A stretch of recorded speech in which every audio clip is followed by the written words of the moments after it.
Fellow lost souls, wanderers, adventurers and heroes. Many of us have found ourselves trapped in Barovia, imprisoned by the mists. The devil Strahd has incarcerated us here, and the only way out is to kill him, or die in the attempt. So, welcome to Barovia. The land is cursed, and now, so are you.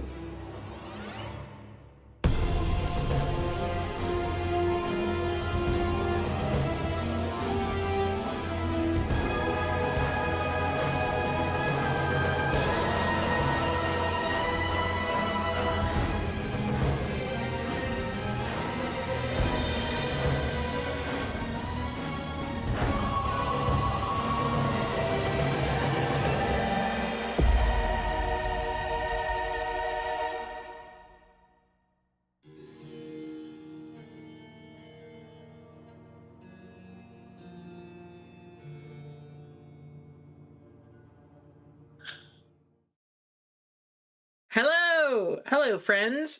Welcome to our Curse of Strahd campaign stream session 25. Wow. Where the DM, that's me, bribes the players, that's them, with magic items to go into a creepy toy store. And nothing bad happens. Yet. So hello everyone. Yeah. With a doll in your pocket, in someone's pocket. What? Didn't you get a doll for this Danny person? Oh no, you got her other toys. Yeah, I don't think we got a doll because the dolls were all weird. Okay. I mean, all of the toys were weird. We didn't even get anything for the Vistani person. We just forgot about that or didn't care, but we got a bunch of toys from the orphanage. We got her the doll with a bunch of different Vistani outfits. Did we?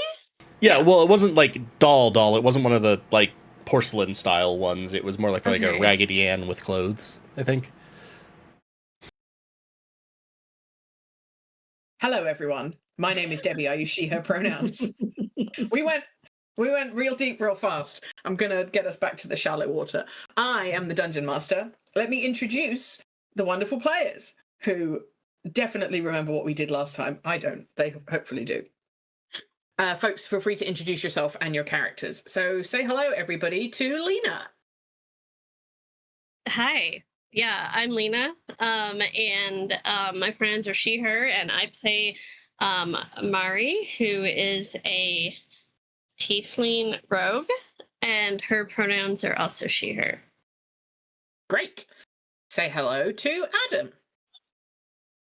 Hi, everybody. Adam here. I use they, them, or he in pronouns. I play Teddy of Arbora, who is a half dragonborn, half satyr,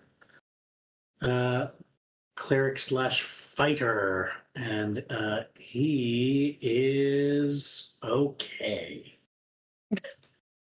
All right. What did we say about Teddy? He's paladin the hard way and something else the hard way? Half dragon the hard way, I think. Hard way. Yeah, classic Adam. Great. Say hello to Elise. Hello, my name is Elise, pronouns she, her, hers. I play Mink, who is a Fairbolg paladin, pronouns he, him. Thank you kindly. And last but by no means least, please say hello to Galway. Hey everybody. Name's Galway. Pronouns are he, him, or they, them. I play Diota, whose pronouns are they, them, and who mostly just wants to be out of this place at this point. That's Barovia. Yep. That's the motto. Okay, housekeeping. We are affiliate on Twitch, which means you're able to cheer and subscribe. Please do that. You can also link your Amazon Prime account to support us via Prime Gaming. We have chat commands on Twitch, !Discord. We'll get you the link to our Discord community, where in the pets channel, there's a very cute picture of Kenneth after I woke him up from a nap. Kenneth is one of my dogs, if you don't know. Kenneth is Debbie's husband. No. Posted in the pets channel. Yeah. Sorry, Mike. I'm just kidding. Are you watching? Hi, Mike. He's probably not. Hopefully he's doing chores. He's not. He's sat on the couch, I'm pretty sure, watching golf videos. Anyway, I've completely lost my train of thought. Exclamation point merch. I got it back. Don't you stress. We'll get you a link to our merch store where you can buy cool stuff with artwork designed by members of the community in reference to campaigns and inside jokes. Exclamation point Ko-Fi, KO-FI. If you would like to support us, you can send us money that way. Lena and I have a subtle and behind the scenes competition to be the first ones to send exclamation point. Exclamation point nerds for these two. No, it's not falling through.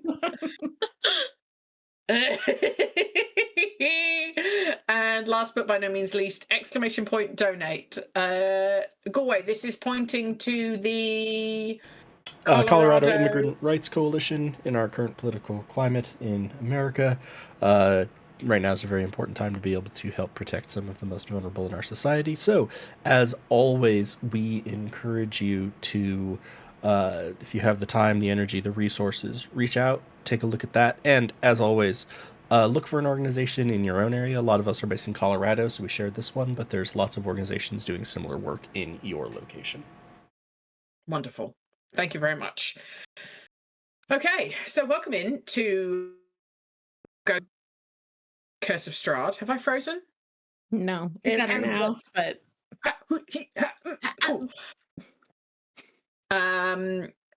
yes, helpful goat do Curse of Strahd. 2 final important announcements.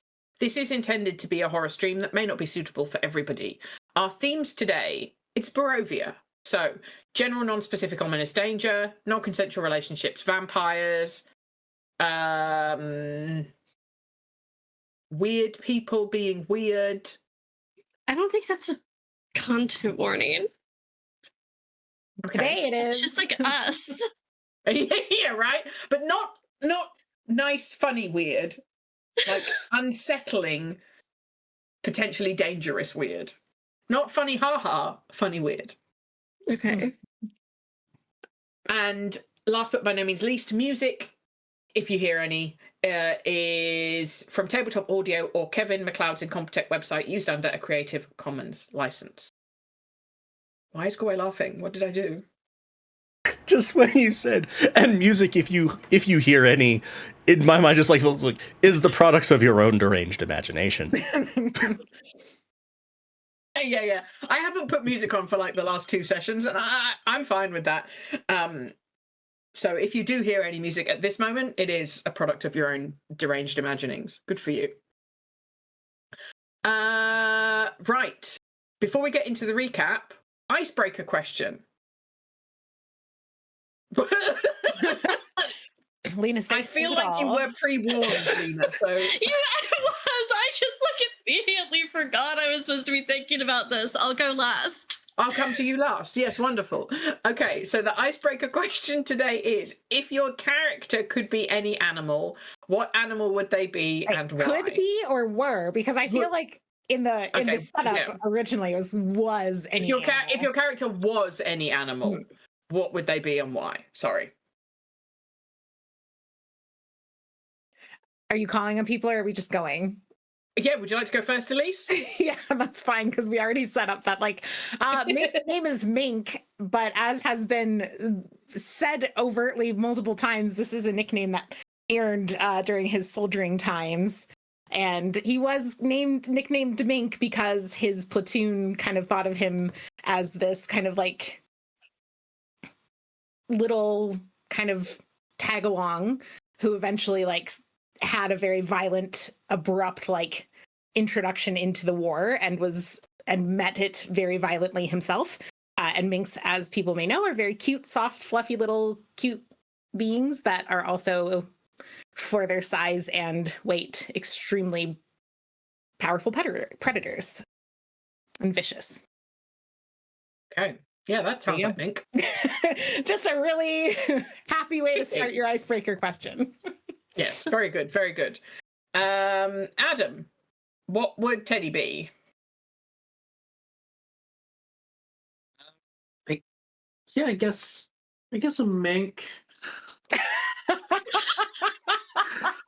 There is a Whoever right knows answer me- here. There is absolutely a Wait. right answer here. Whoever knows Well, me like, has the yeah, like- opportunity to do something really funny, though.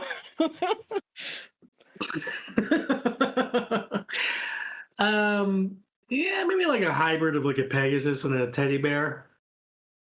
Oh, I love it. Do So Pegasus count as animals because they're not real? Teddy bears aren't animals! They're stuffed toys! Like a plushy Pegasus. Yeah, How, it's yeah, it's D&D. yeah, I can Debbie. do whatever I want. I mean, you can't, but okay. You can try. Okay, good. So, a stuffy Pegasus. A Care Bear Pegasus, like a Care Bear Pegasus. With the panel on your stomach that magic happens around? Sure. Yeah. Okay. Yeah. Cool. All right, go away. Like magic. What would that be?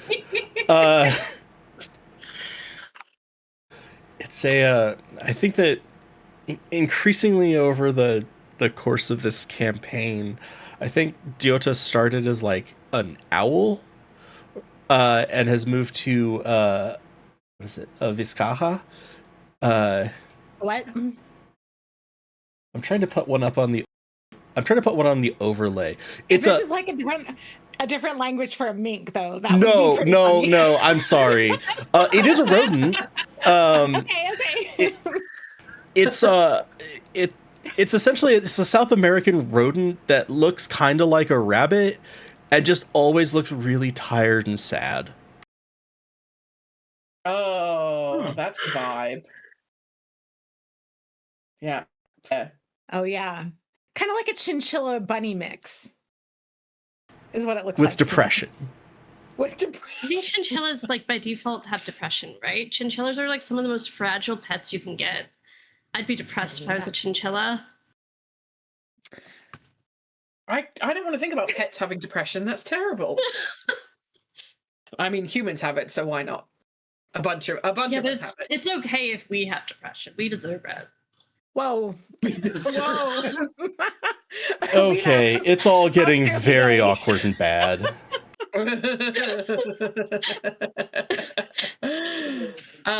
All right, and Lena, you've had time to think about it. What animal would Mari be? Yeah, a fox, I think. But one of those like cute little Oh. black foxes, because I think those are really cute. That's my answer. Nice. Very good. How about this, All guys? right. Clinical depression. Clinical depression. I think It's really not working. It's I think you just need to workshop it a bit harder, Adam. Keep trying. repeat That it is over and always- over until you get it. Yeah. That is always what you should do with comedy. Is just do it more, just like harder and more repetitions. Yes, very good. All right. Oh, I think we're unfrozen on stream. Wonderful. I assume that you were troubleshooting in the background, Galway, Yes. like a professional. What a hero. Thank you very much. All right, recap. Last time when we were all together playing this game, this is what happened. This is a recap. We had a conversation with the Burgomaster, who agreed to let Izek come with us to guard the graveyard tonight, but won't give us any guards because he doesn't want to pay the overtime bill. Teddy tried, unsuccessfully, to cover up his alchemy stink with incense like Axe body spray, telling Lydia that it was an official business smell. Good to I know. forgot about that. So Yeah. glad. Did I say that? Yeah, you did. Yeah. I think you said it in passing. You said it like, and then just kept rolling, like in the same Oh, breath, yeah. kind of things that she wouldn't have time to ask. Oh, there was Right. there was no discussion around it. You just said it and moved on. But I rewatched the session because I took 0 notes last time, and I thought that's funny. Write that down. Okay. Who did Mink want to have a conversation with? I did not write that Since you down. rewatched the session. There was no clue. That must have been a mink thought. We got the feeling that Lydia was not willing to discuss any criticism of her husband or imply that all was not well in Valakine. Izek took Marie to show her his extensive doll collection. And it's creepy because all of the dolls look more or less like Marie. But we did get a lot of exposition from Izek, his whole life story pretty much. And we learnt that Marie was from a village by Lake Valakai where outsiders aren't welcome, which was entirely new information to the group. But Marie wants to take Izek there to find out why he's been dreaming of her for ages.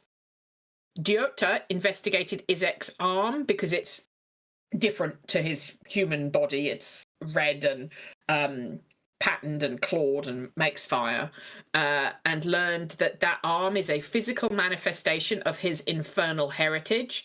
And the pattern on his arm is exactly the same as what we've seen of Mari's skin, the scarification. Diota entered research mode, results to follow. I managed to get the party to go to Blinsky's Toys. And we didn't have to fight 1,000 little carionette dolls. You're welcome. Blinsky made some sketches of Marie in order to be able to make the perfect doll of her for Izek. Still creepy. We didn't... Oh, we didn't... Oh, you were... How dare you? Yeah. Good. Good. We didn't see any dolls moving. We didn't have to fight any of them. So the creepy doll shop is fine now and we can go back whenever we want. Especially to visit Piccolo, the cute monkey. He's pretty great. Something's up with Rictavio, I'm telling you. We gotta... Oh, yeah. No, Rictavio's Gotta sketch. I had that in my investigate. notes. Yeah. Maybe that's who you wanted to talk to, Mink. No, it was one of the player characters. I can't believe I didn't write down more than I wrote down. I feel like there's... So, one of the other player characters, 33% chance. Let's be fair, 66% chance that it's Mari. No, yeah. I don't know. Yeah. Anyway, sorry, Debbie, keep going. We also got a doll for Aragol's niece. He was the spy we met on the road who taught us how to flirt. That's the Raggedy Ann with clothes. That's how to flirt. He did. Taught Teddy how to flirt. That counts. And then I've got, will Mink have the opportunity to home run a possessed doll with their mace?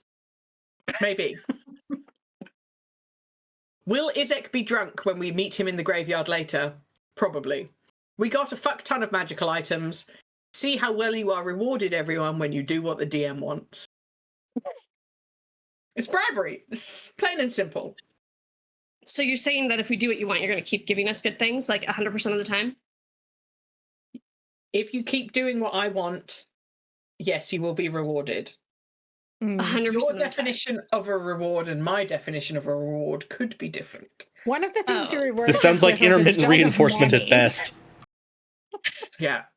Yeah, I rewarded you with a jug of mayonnaise because I know that Meg would love it. And Meg's playing in this game. Yeah. 80% of my target audience is Meg. The other 20% is my mum. So.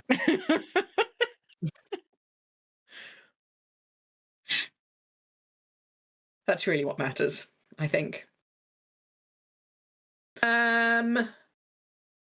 Stick and move. So we're outside the pet shop, the doll shop, Blinsky's Toys. I've lost my mind. Very good. Feeling It's less good about the doll. It's fine. It's fine. Everything's fine. Everything is well in Valakai. It is now late afternoon.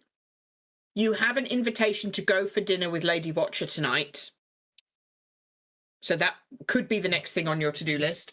Or if you don't want to go for dinner with her, you can go back to the church, because once the sun sets, you will be guarding the graveyard so that Father Lucian can do the ritual to reconsecrate the church.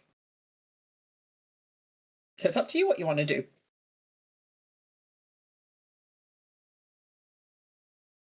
Okay, well then I will kind of pull the group together here for a second before we tuck ourselves into a little alleyway or something and just be like, all right,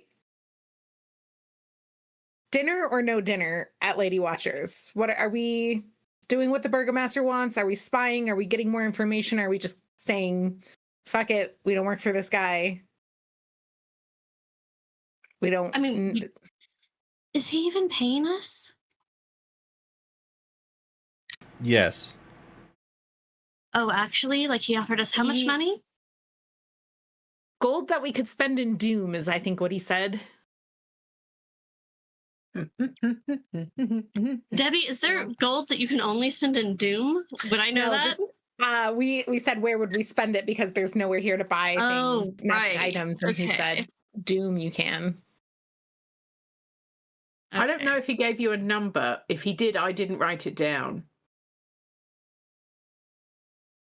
I think he said about 1,000 GP. I wrote it down. It looks like 10,000. Oh, sorry, my bad. I forgot a 0 in my notes. You did, yeah. You're really forgetful with your notes. So yeah. Well, yeah. I don't know that I trust either of you. Wow. I don't actually. In reality, I don't have any numbers in here, and I probably would have written that down. Okay, so should we make a pro cons list? Like, how would people like to make this decision? Or like, we have like a lot we have to do before we can even sleep, and then we have to sleep, and then we have to go help with fucking vampire spawn for some fucking reason instead of just leaving. So I don't think we should do this. I think we should go guard the graveyard for however long we have to do that for, and then get a full night's sleep somehow. Yeah. What are the pros of going to dinner? Aside from dinner. Information. We don't know anything about Lady Watcher.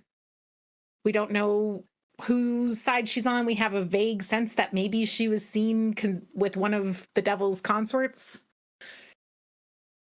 We have a sense that there's a power struggle here between her and the Burgomaster in some manner.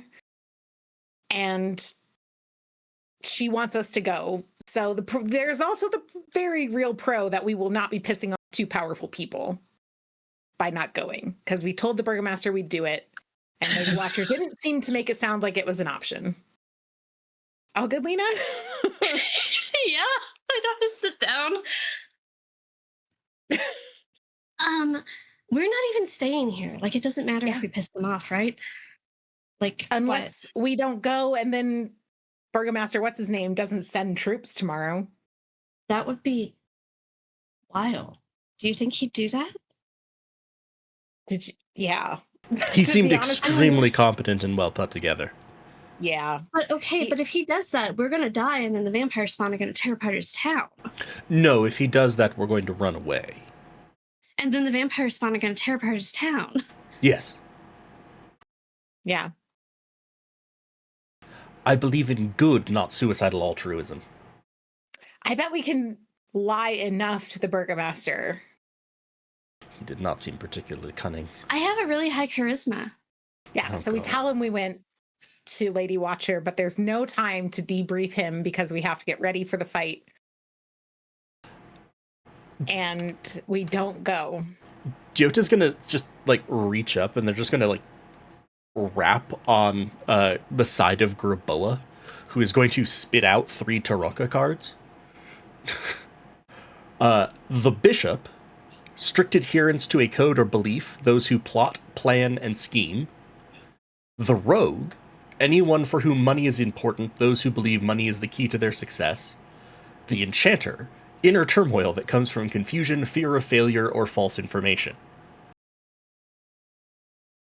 Those all sound very relevant. I don't know how to make sense of that.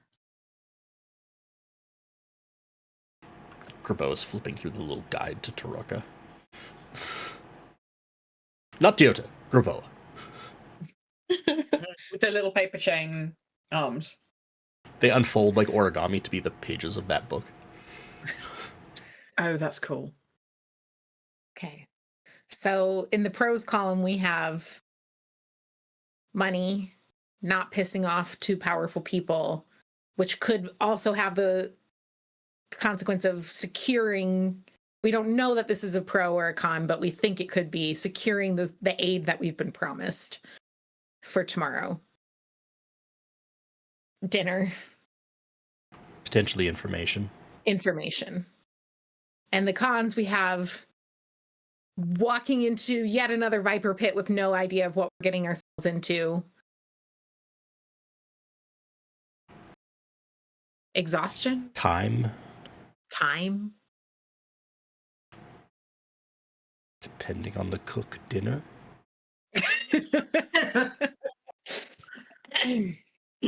I'm just pointing out that one of the only food sources so far that we found here has in fact been magically drugged to be addictive. Oh yeah, that was fun. No, that's wrong. How are we still unclear on this?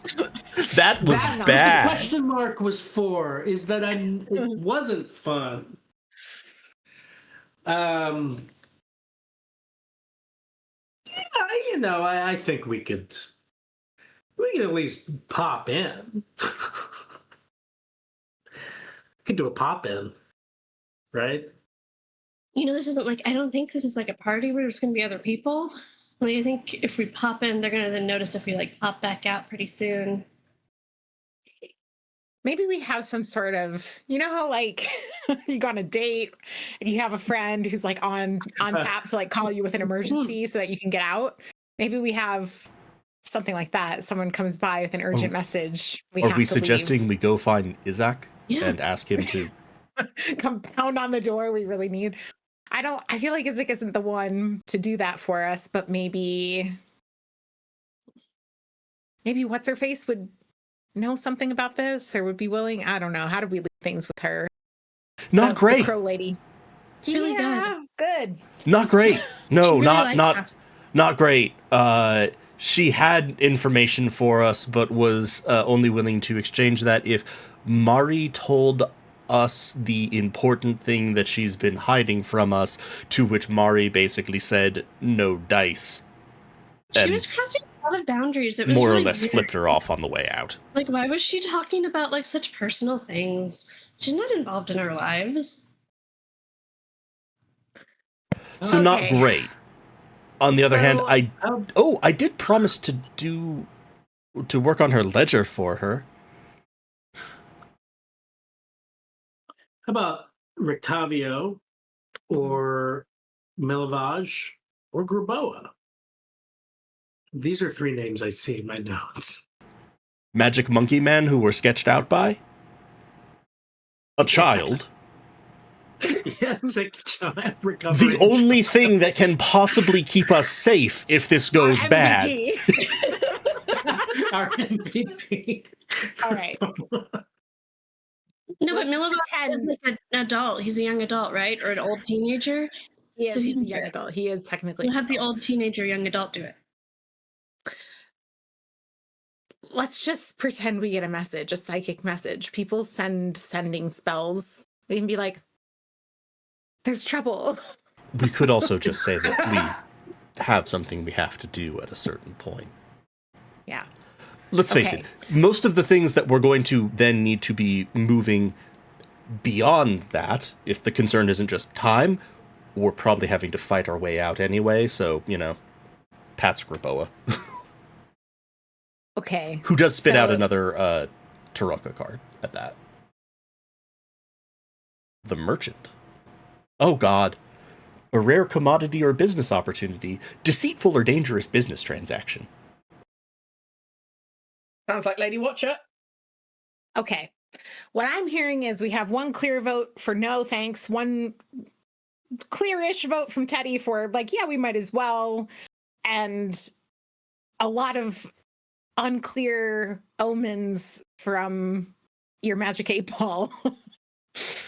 I think I'm leaning slightly toward we should go, keep an extremely low profile, barely say anything, get what information we can, say thanks for dinner and leave, because personally, I think the best thing we can do is not piss off the Burgomaster the night before. We're supposed to have a big fight where he sends troops to help.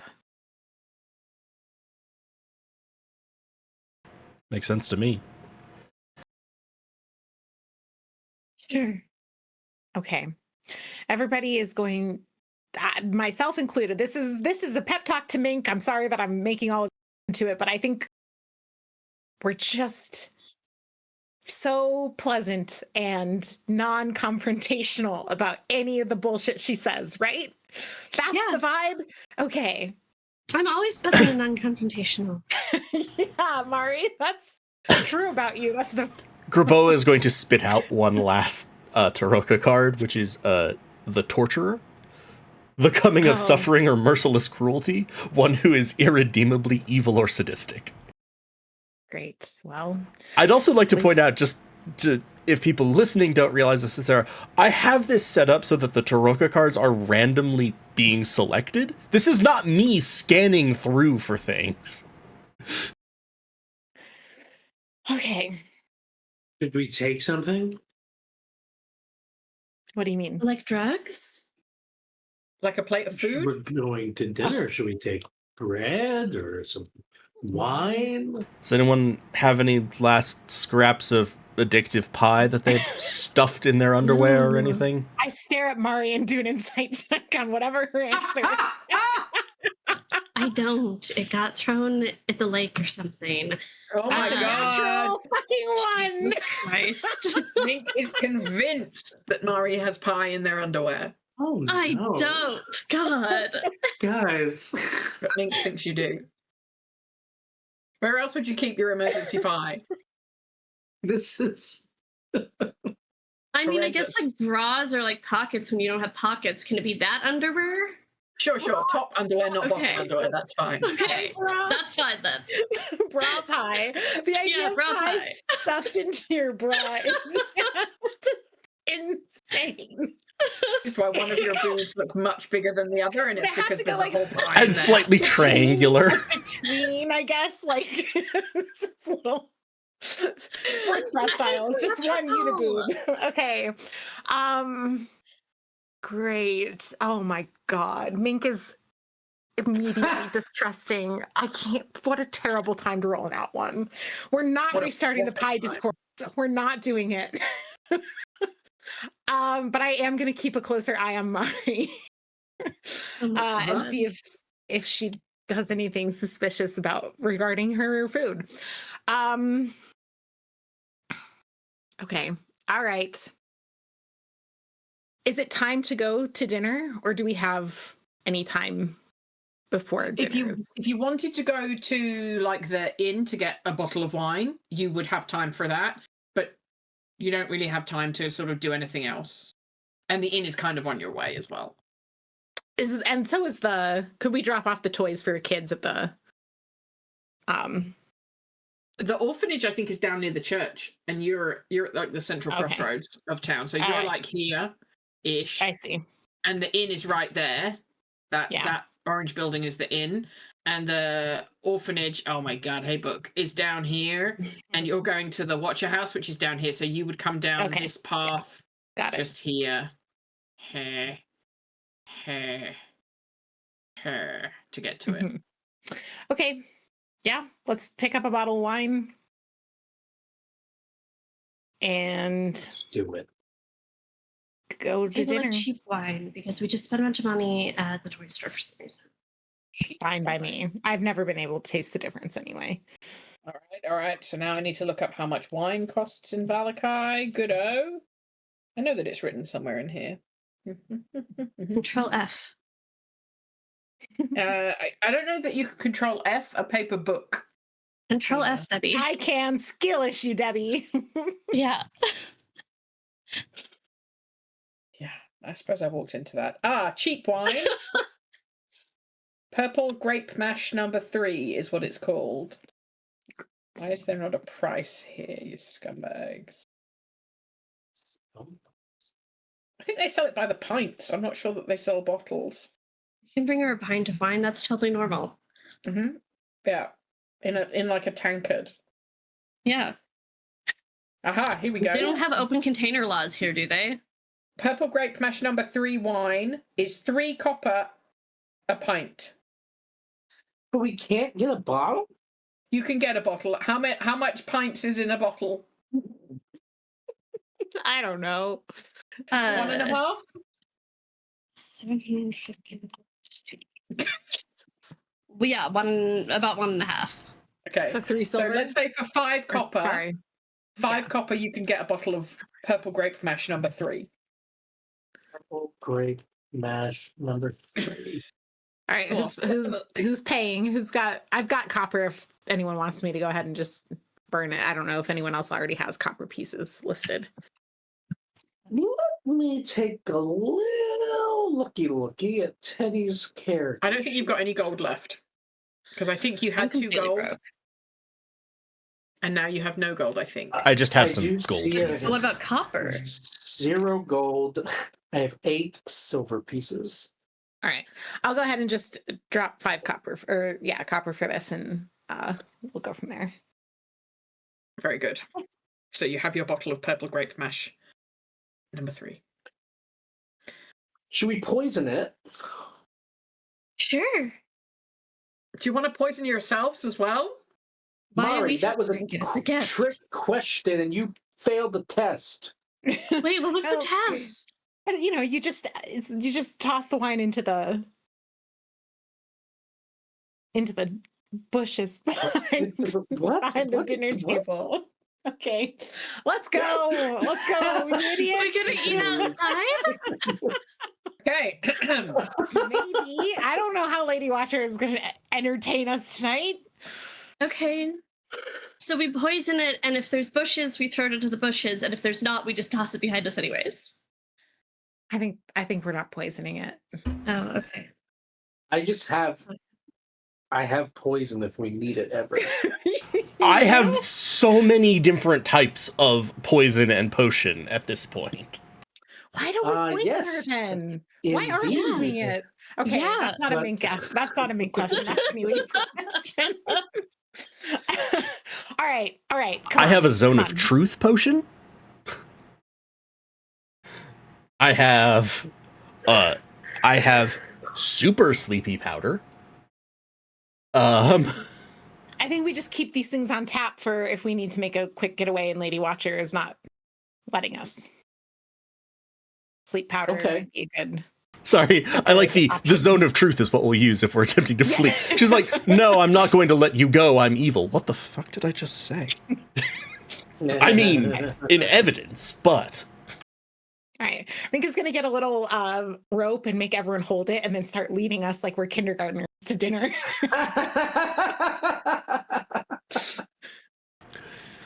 Diota, I am simultaneously insulted and reassured. Yeah. Okay, so this is like a big kind of country house. Like it's set back from the path a little bit, and it's way bigger than many of like the little houses around. And so you get to the end of the driveway, and there's like one of those hanging signs. You know, like how you Americans have your mailboxes by the road. It's like that, but it's not a mailbox. It's just a little hanging sign that says "Watch your house," and you can look up the driveway towards this house that has a ground floor and then 1 floor above that. So it's a 2-story home with a roof, obviously. The amount of effort I have to do to describe stories you would not believe. This house seems Welcome to DM. seems disgusted with itself. A slouching roof hangs over furrowed gables, and moss-covered walls sag and bulge under the weight of the vegetation. As you study the house's sullen countenance, you hear the edifice actually groan. Only then do you realise the extent to which the house hates what it has become. So I guess the house has feelings. Our house? Yeah. All right. Mm-hmm. What has the house become? If we can get this much insight about what the house feels, can we know what the house has Do you become? want to insight check the house? No. Our Roll a house natural 1. is a very, very self-loathing house. Okay, we go inside. We knock on the door. You knock on the door. Yeah, okay. So if you knock on the front door, it has like one of those little peephole windows that slides open. Yes. So you see the slot noise open, and there's two eyes appear, and a voice says, "What's your business here? We can't risk opening the door and inviting strangers in. You might be vampires." Oh. Well, we can go. Yeah, we just leave. Like, okay, guys, Sorry. should we just leave? Like, But who are you? Why did you knock on the door? hey, we tried. It's okay. We get it. It's a great. Can't be out. too careful. Yeah. We're vampires. Bye. I think just not say that. I'm so sorry. I apparently have the silly this morning, and I need to let it go. It was not the tone. Okay. We were invited to dinner. Ah, you are the adventurers. Yeah. One moment, yes. please. And the slot closes, and then you hear, like, in the movies, there's that trope of like 45 bolts on the back of a door. You hear all of those bolts being unbolted, and then as the door opens. The front door opens into a narrow vestibule, or vestibule, depending on how you want to pronounce it. No one's ever said it that way. No one's ever said it that way. just me. I'm trying. I thought you were going to just change the emphasis to the vestibule, which is also said. And then you're like, nope, something totally different. 3 stained glass doors in wooden frames lead from it. So let me put you on the map for Watcher House. One moment, please. Man, I'm so good at multitasking. For just a second, thought you meant in sequence, like in a hallway, and I'm like, they are really into their doors in this house. Mm-hmm. Yes, they are. They love them. Ooh. Okay. I'm in the void. Yeah, I got nothing. You can't see anything? I've got nothing. I see nothing. I know how to do this. I've just got to drag you all over here, haven't I? Let's see if this works. I think so. Do I pick you up by your name or by your... Oh, there you are, Mink. Ourselves. I'm there. Wow, I got Mink. I got Diota. Kacha. Who's next? Teddy. Babao. Murray. Papow. Cool. Yes, thank you, Goy, for bringing the 2 important ones. Okay, so I'm going to put... The doors are... hopefully... here. So you go into this front vestibule. And the doors, there's a door that comes backwards here. There's a door that comes backwards here, but the servant goes through this door here, and they hold it open for you. Bloop. You can see a wooden staircase going straight up to a balcony. And there is a door here to your left, and a door here to your right. And the servant takes you through this door on your left and says, "Follow me to Lady Watcher." And they take you through here to meet Lady Watcher. Papow. Papow. Oh my god. All right. So you're all in like a little sitting room parlor with Lady Watcher. She stood like there's chairs around like a fireplace, and she is stood there. So 3 elegant couches surround an oval table made of black glass. All are set in front of a blazing hearth, above which hangs the portrait of a smirking nobleman sporting a broken nose and a tangle of hair greying at the temples. Several smaller portraits hang on the north wall. And she says to you, welcome. Come in. Thank you for coming all the way to Watcher House. Take a seat. Let us talk about many things.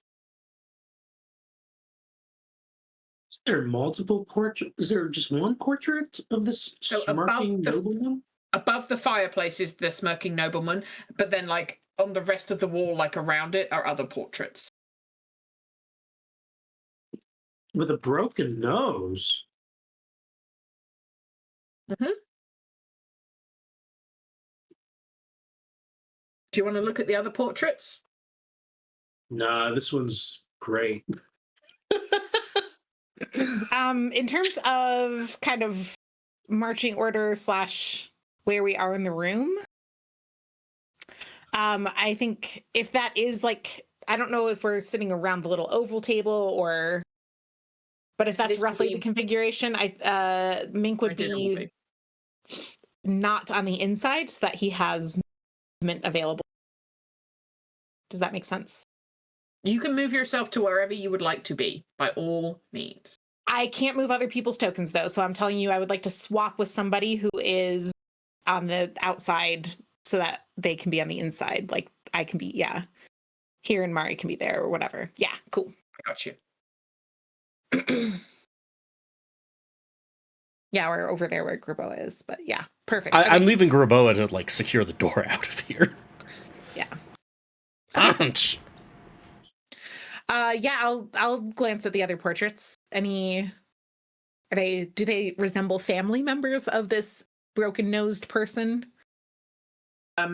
So there's one portrait of Lady Watcher. There are pictures of children. I think 2 boys and a girl that look like a combination of the broken nose person and Lady Watcher in various configurations. And then a bunch of other people who look like the broken nose person. Sort of. You know, like ancestors.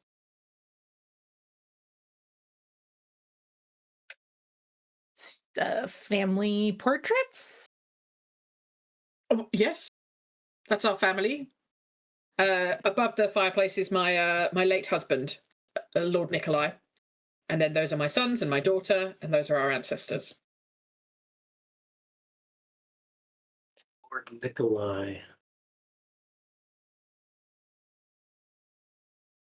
Was that the former burgomaster? No, No, I'm making the burgomaster's dad was the last burgomaster. Gotcha. How Can I get you old? something to drink? Oh, we brought some wine. I offer this extremely cheap wine to her. Oh, how kind! I'll pop this in the cellar, and we'll have something to match the meal. Mm-hmm. I think this goes with Yes. everything. It's number 3, Do you know. you? It's better than numbers 1 and 2. Mm. Not as good as 4 though. They were out of 4. What a shame! What a shame, indeed. And so she passes the bottle like off to a servant who comes back with 5 glasses. 1, 2, 3, 4, 5. Yeah, I can count. Of rather than purple grape mash, which is kind of purpley red, this is a very light coloured white wine that she'll pass round. Sorry, did you have more questions about the portraiture? Oh, I was just curious how old your children are. Are these portraits current or recent, I mean? Well, good question. Why don't I have a family tree in this fucking book? Okay. So my sons are probably in their early 20s, Roughly. Sorry. more or less. It's hard to keep track. You know, it's Barovia. My daughter is a few years younger than that. So this portrait, and she points to one in particular, shows them all as children. And you can see that there is my daughter Stella as a sort of 2-year-old, and then there's Nikolai. He's probably about 7 in that picture, and Carl is 10. Wow. Cool. Does Stella live here with you? Mm-hmm. Yes, she does. Will she be joining us for All the dinner? All the children all the still live here. Mm-hmm. Will they join us for dinner? No, not today. I think the boys are probably already at the pub, and Stella's not been well recently. Enchanted Possessed? demon necklace by chance? Because we have Yeah. experience with those. No, I don't believe so. No. Who's had an enchanted demon necklace? In Valakai? No. Do you want to make a deception check? Sure, I'm very charismatic. You keep saying that.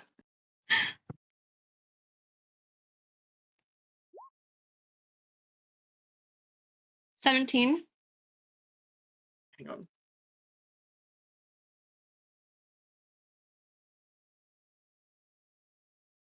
I rolled a 22. She looks at you and she goes, I think you mean yes in Valakai. No. This is an inauspicious start to dinner if you're lying to me straight away. Honestly, this is going better than I imagined it might. Lady Watcher, can I ask what we're just travelers passing through, as our choice in wine might indicate to you, we're quite below the status of someone like yourself. Why did you invite us today? It seems not like this is a much nicer home than I've spent much time in my years, let's say. No, you are welcome here, and I did not mean to be snippy about the wine. I think it's when you're raised in a certain way, you're raised to be a snob about wine, and that is how I am. So I do apologize for that. I know that you met with the Burgomaster earlier, and frankly, I just wanted to give you some information about the Burgomaster that you may not know. Because my family has lived in Valakai for as long as Valakai has existed. We have not ruled Valakai. That is not our way. But I have not had positive experiences with Vargas. He is not the first terrible burgomaster that Valakai has had. He's not the first terrible burgomaster of the Valakovich family. And so I just wanted to warn you to be careful around him. Anything in particular we should be careful with? Well, he and the captain of his guard, Izek, are brutes. They will use violence to solve most problems, even if the problem does not need violence to solve it. And I am concerned that is what he jumps to, and perhaps that is why Lydia is so delicate in nature. I don't feel great about that situation, and sometimes townspeople go missing, and if they reappear, they never say anything bad about the Burgomaster again, and that seems suspicious to me. I just don't think he's fit to guide our town through these difficult times. Insight check. Oh, yeah. She is being absolutely honest with you. What she's told you is true, but she's not telling you everything. Okay. That's a pretty good roll. What'd you get? 23? 23. Yeah, so she hasn't lied to you. Nothing that she's told you is false. But all she's really done is talk about Vargas and why she doesn't like him. And I haven't like detected immediate like malice or something to us. No. Of like the going to kill you by doing this.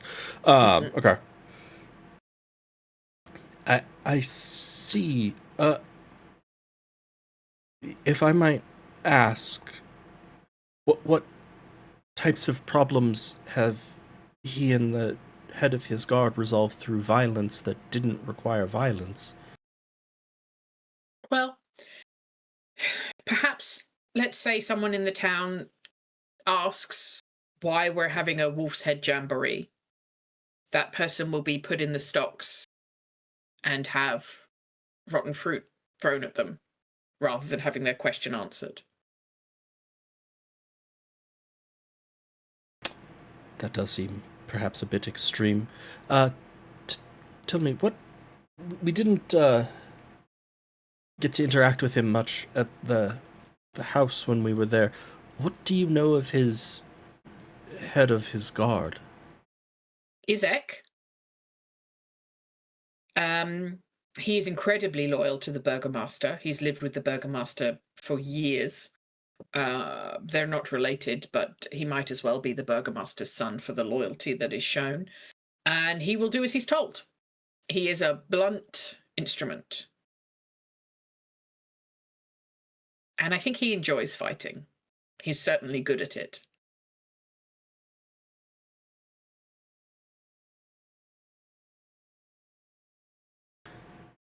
And perhaps one other question. You mentioned that your family has a long history here.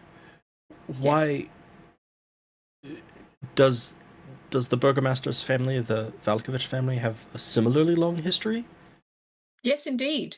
And I think our paths have diverged of recent decades in terms of how we think Valakai should be treated and how we think the people should be treated. And I tried to do the diplomatic thing and consolidate an understanding with the Burgomaster. I thought if we could arrange a marriage between my daughter and his son, Victor, that could go a long way to building a Valakai of the future that we could both influence and maybe make better. But I was unaware that Victor, considering his youth, was as cruel as his father. That marriage is not going to happen. My poor Stella is not well. Because of Victor, or just generally? Well, I do not feel that it is a coincidence that they spent time together and she suffered. I don't know exactly what she did to make my daughter suffer, but she has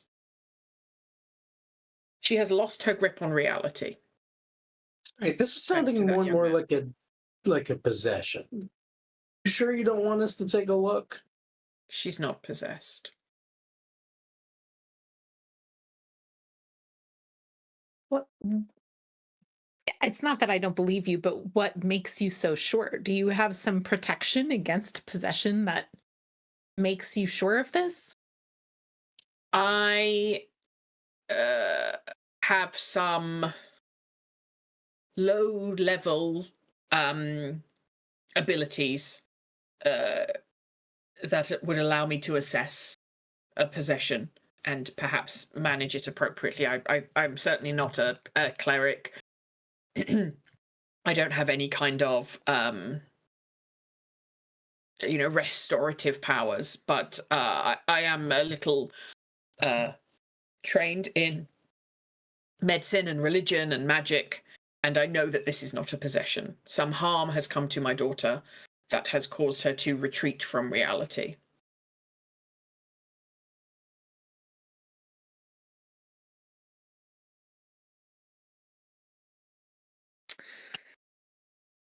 Well, in your telling of it,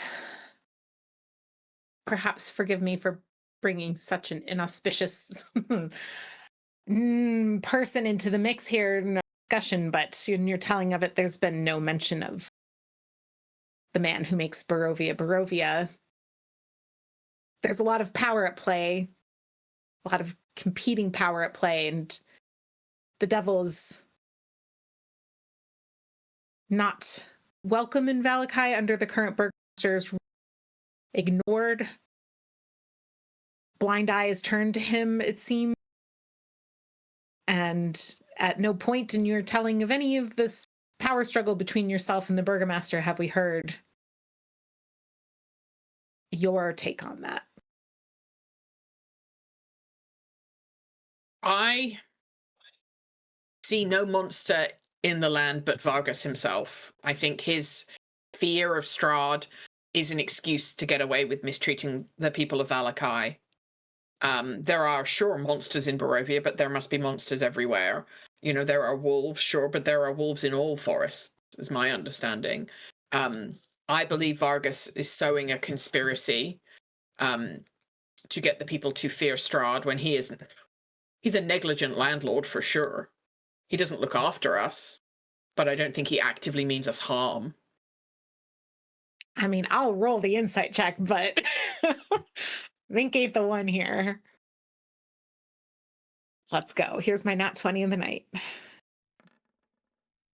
It's a 2. I'm also gonna It's roll slightly one. better. Because that's weird sounding to me as someone who grew up here. Yeah, it's very 13. sus. So, Murray and Mink, you both notice that she unhesitatingly called him Strahd. Mhm. That wasn't a mistake. That wasn't a misstep. She's not afraid to call him by his name. That's interesting. And Mink, you can't really get a read on this person. You think like this is a really good politician. You don't really know what they're up to. But Murray, something in this rings true to you, in that Strahd does not necessarily directly interfere in people's lives unless it benefits him. And that's something that, like, you know from growing up here, is there is a way to survive in Barovia by just keeping your head down. And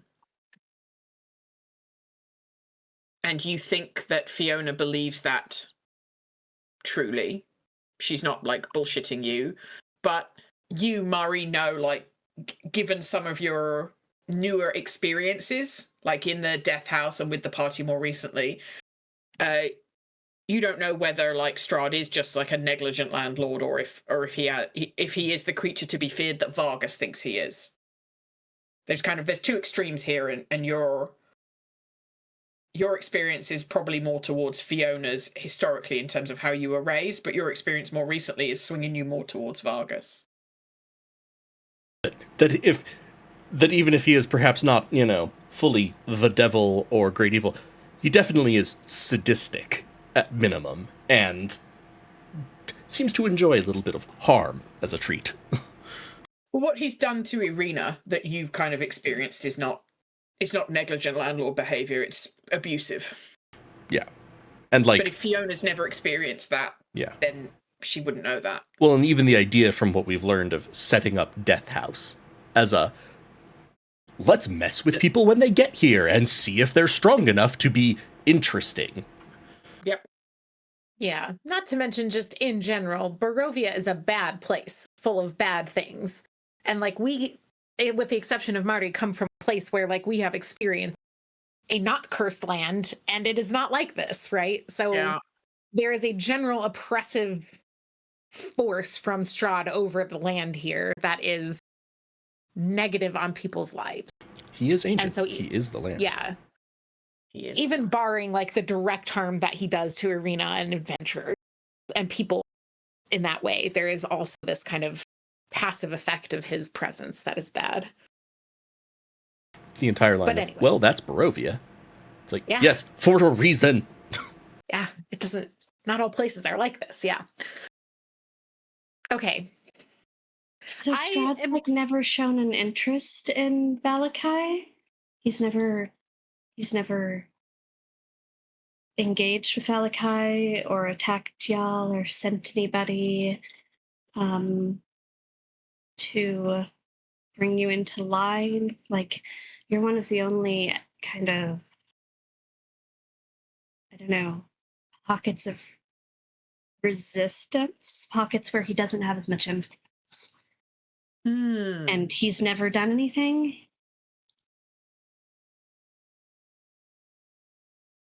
I don't think he's done the bad things that Vargas thinks he has. I think he's cards on the table. I have met Strahd when I was much younger. I convinced my parents to let us take a trip to the village of Barovia, and I took a little detour to Castle Ravenloft, and Strahd was nothing but a gentleman to me. He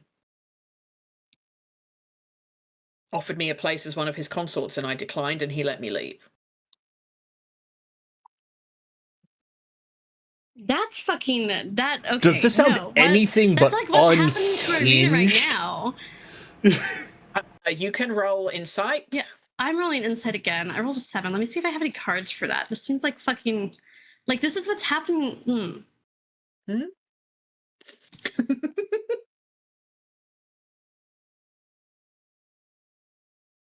I don't have anything to fix this. I rolled a 7. Somebody else should roll insight.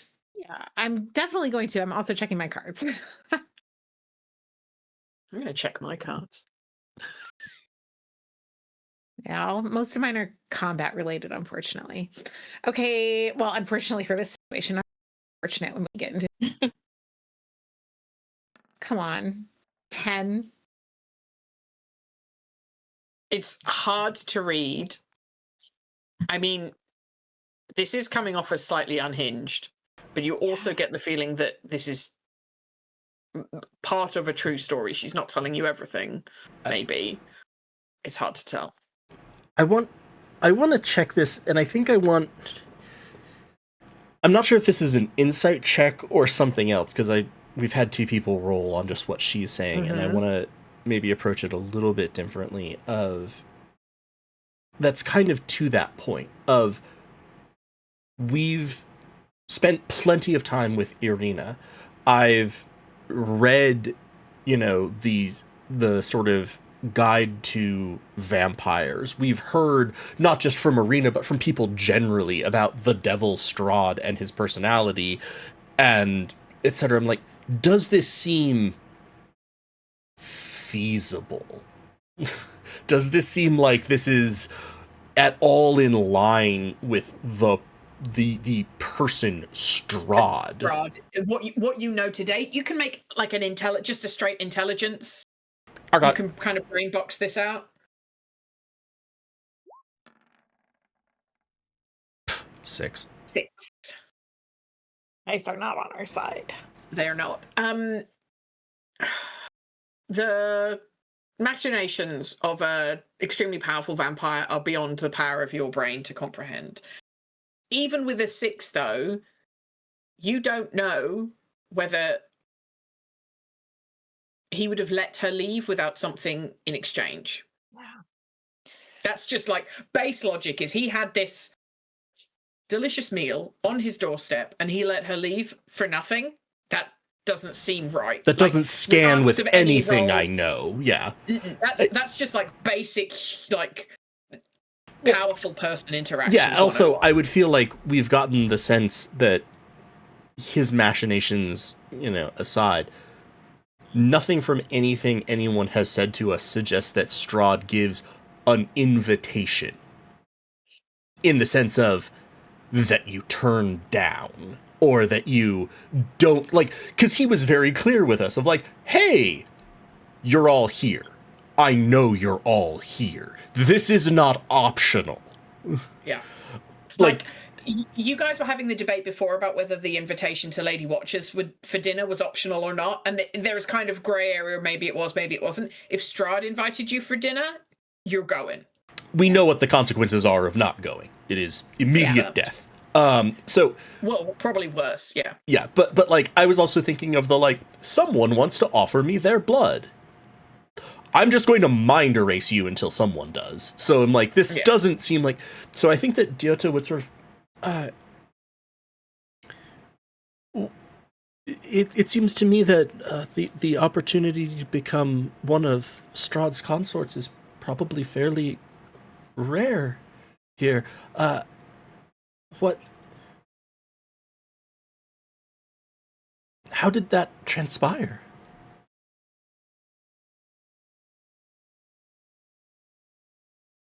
Can you make me a persuasion check? Can I assist by I'm just leaning forward, really engaged, very into this conversation? Sure. Okay, so you have advantage. That's good. Yeah, sorry, it's not me. I'm very charismatic. Okay. Wait, we are. I am not persuasive. That's a 7. Well, it's an 8 because advantage Okay. from Yeah, assistant. I have a. I'm gonna play a card. Wait, that's not how it happened. You re-roll anything. Oh, that's a powerful card. And that still re-rolls with advantage too, then? Yeah, I would assume it's a full re-roll, not. Correct. Yeah. Not It's more powerful than an inspiration, which adds 1 die. Just 1 dice, yes. What the fuck? It got worse. We've rolled 2 6s.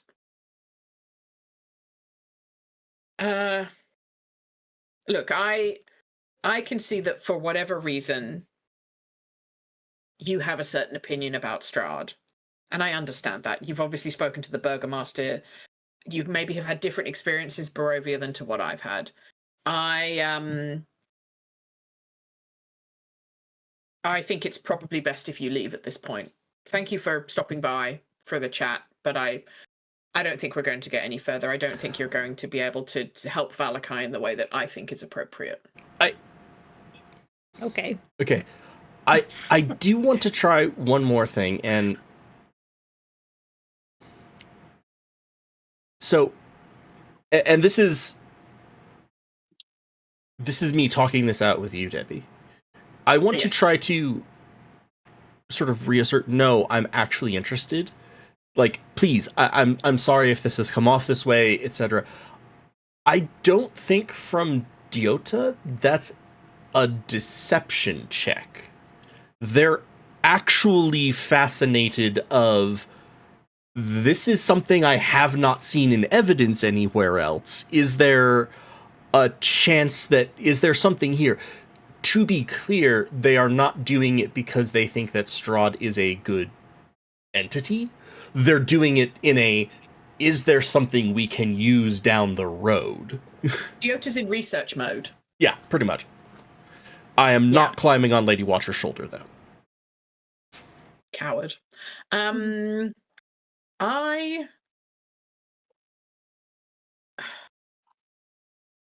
don't know what, because you rolled so badly on the persuasion check and she gave you the response, I don't know what else Diota could do to persuade this person when they've been so unpersuaded previously.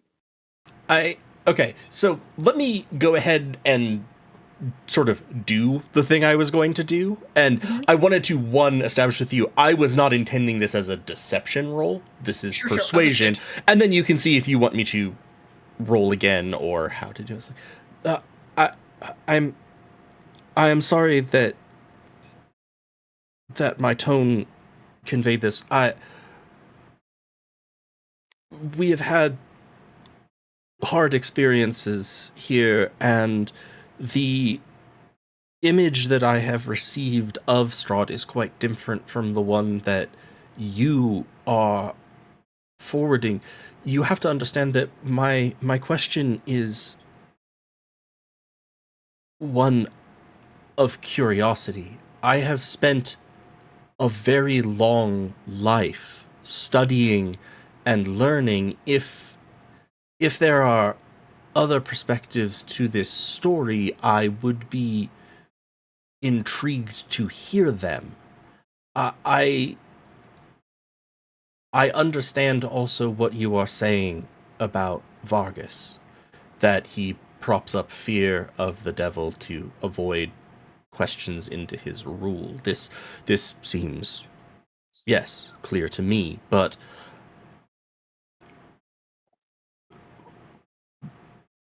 the image I have received of Strahd from my time here generally is not one that necessarily lines up, and I'm intrigued as you have more first-person experience. having met Strahd, having been invited to be one of his consorts. So I got her to roll an insight check on that, and she got a natural 20. So I think she knows that you're like genuinely being curious. But I think with that natural 20, she probably also realizes like what Teddy and Mink are in the terms of like they're good religious boys. It's a technical term. And she's going to look at you and she's going to say, I understand that your life experience and my life experience are different. All I can tell you is I have a daughter who has retreated from reality because of how she was treated by some people. And then I have my experience with Strahd, which did not result in the end of my life and me becoming a vampire because I chose not to do that. He gave me that choice.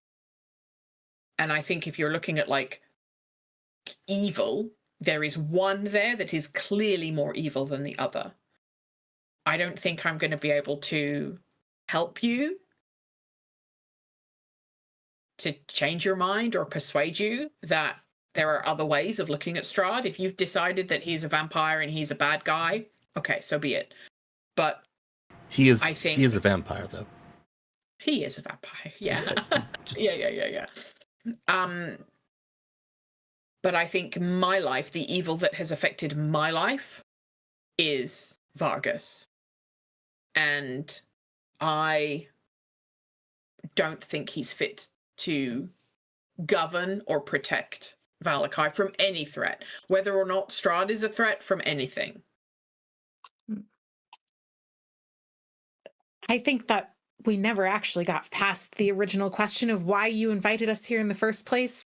You said you saw us go to have a meeting with the Burgomaster, but it seems like we just failed an audition that we didn't know we were having. And I don't particularly care that we failed your audition. I do, however, feel very misled and used. And if you'd like us to leave now, I think that it would probably be in our best interest as well. And I look at the group kind of curious. So I'm more no than happy dinner? for you to leave now. Yeah, I mean, you haven't shown any indication that you want to be transparent or actually tell us what's going on. So, Have I lied Yeah. to you at any point? you have not disclosed a ton. You're not telling us why you actually want us here. You're not telling us what's actually going on with Strahd. You're not telling us what actually happened to your daughter. You're just not telling us anything. You're talking around things constantly and not actually saying anything about what you actually want from us. So, yeah, we can go. Well, thank you so much for your time. I wish you a safe stay in Valkai. Yeah, good luck overthrowing the Burgomaster. I think it'd be great. See ya. I don't care. No? Yeah. Can Teddy do an insight check on the last thing she said? Like, did she actually want us to be safe? Was there any sense of Does she threat? actually want us to have a good time? You can roll insight for sure. Oh my God. A 12. Have we rolled on the upper half of the die? That one insight earlier. Oh, yeah. It was sarcastic in that she does not expect you to have a safe time in Valakai, one. And when Mink says, good luck overthrowing the Burgomaster, with a 12, you see, like, all of the kind of what she was talking around is exactly that. Yeah. That's what she's trying to do. That's why you were invited here. She wanted your help to do that. Cool. Enjoy the purple grape mash. I thank you. And as you're ushered out by the servant, and he passes you back the bottle of wine as you're on your way out. Wow. Disrespectful. Want her again. Great. All right. Hey, we did what we said we were going to do. We went to dinner. We got a little bit of information. No one died. We didn't start any fights. And we didn't eat anything, right? There was no food. No, she offered. We she had didn't drinks, feed us. but we didn't. She was I a didn't really drink bad any. host. Worst I thought rich people dinner- were supposed to be good hosts. I think it seems like she jumped to an awfully quick conclusion that whatever happened when Stella was with Victor is what caused 1-to-1 Stella's quote unquote retreat from reality, when there's like 1,000 other things that could have happened. I mean, jumping to quick conclusions seemed like her thing, though, right? Like, she just jumped to a quick conclusion about us, too. She seems really reactive. Yeah. I That's will fine. say that at this point, as we are floating out, and Diota is, one, dealing with the whiplash of what Mari just said, and two, generally this horrible place. Graboa is just like juggling the pair of literal grenades that we have. Yeah. I mean, something's definitely up. We did not get the whole story. I think most likely she's in some way been used as a spy or an agent of Strahd, right? That's Sure. why he let her go. That he wanted a foothold in Valakai. He got it when she said, "I won't be your consort." He said, "Okay, well then go back to Valakai and send me information about what the is up to, or tell me there's, this and that, and I'll help you eventually overthrow him or whatever." Which again doesn't line up with the overall timeline of Stella is supposed to marry Victor. Victor is an asshole. Victor breaks her reality or whatever.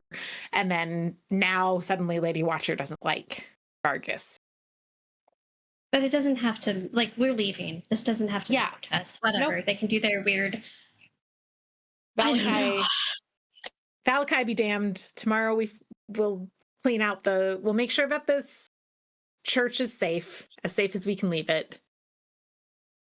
We'll clean out this nest of vampire spawn and we'll leave this behind. I bet what she was saying, Vargas is really good at fighting, it sounds like. I bet they could probably handle it on their own, actually, and we could just leave now.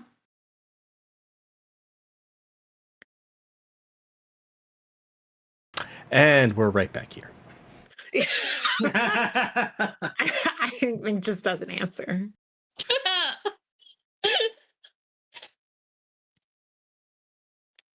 But Mari, you did hear yourself telling Lady Watcher about Essentially, you. Oh like, yeah, not I giving hate it when information. people won't tell me things when I'm trying to find out what's going on. It's really annoying.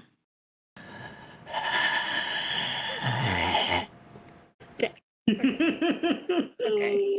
That's fine. All right. Whatever. Well, I think we just tell Vargas that she doesn't like Victor. Do That we have to tell Vargas anything? I don't want to get involved. I in want the this. money. We can tell him we went to dinner and she didn't tell us anything. Will he give us the money? Probably not. I I think we don't have to give him know. something. We can tell him literally anything, and he'll give us the money. We can say she's planning to flee town next week, and he'll give us the money. Okay, let's say that and then get the money. Yeah, I don't She wants to go feel somewhere to take comfortable getting Stella to be involved. healed, and she was hoping we'd help secure her travel out of town under Yeah. his nose. Okay, perfect. In a Yes, week. let's do that. Yes, and I'm So you're really gonna- good. I'm really charismatic, so this will go well. Quick question, why are we lying to Vargas? Because I don't like him. And you liked her. No, No, I don't want to get involved. I don't want to be in the middle of this and have us something that we say get us more involved. How I is just wanna leave. lying less involved than just Diota. saying what happened? I think we should lie because we don't like Vargas and trust him. We don't like Lady Watcher and trust her. We give neither of them the edge up here on each other as best we can help it. And we get the money and we leave. Right, I don't want to play Kingmaker. I just want to get out of here. Let them figure it out. Yeah.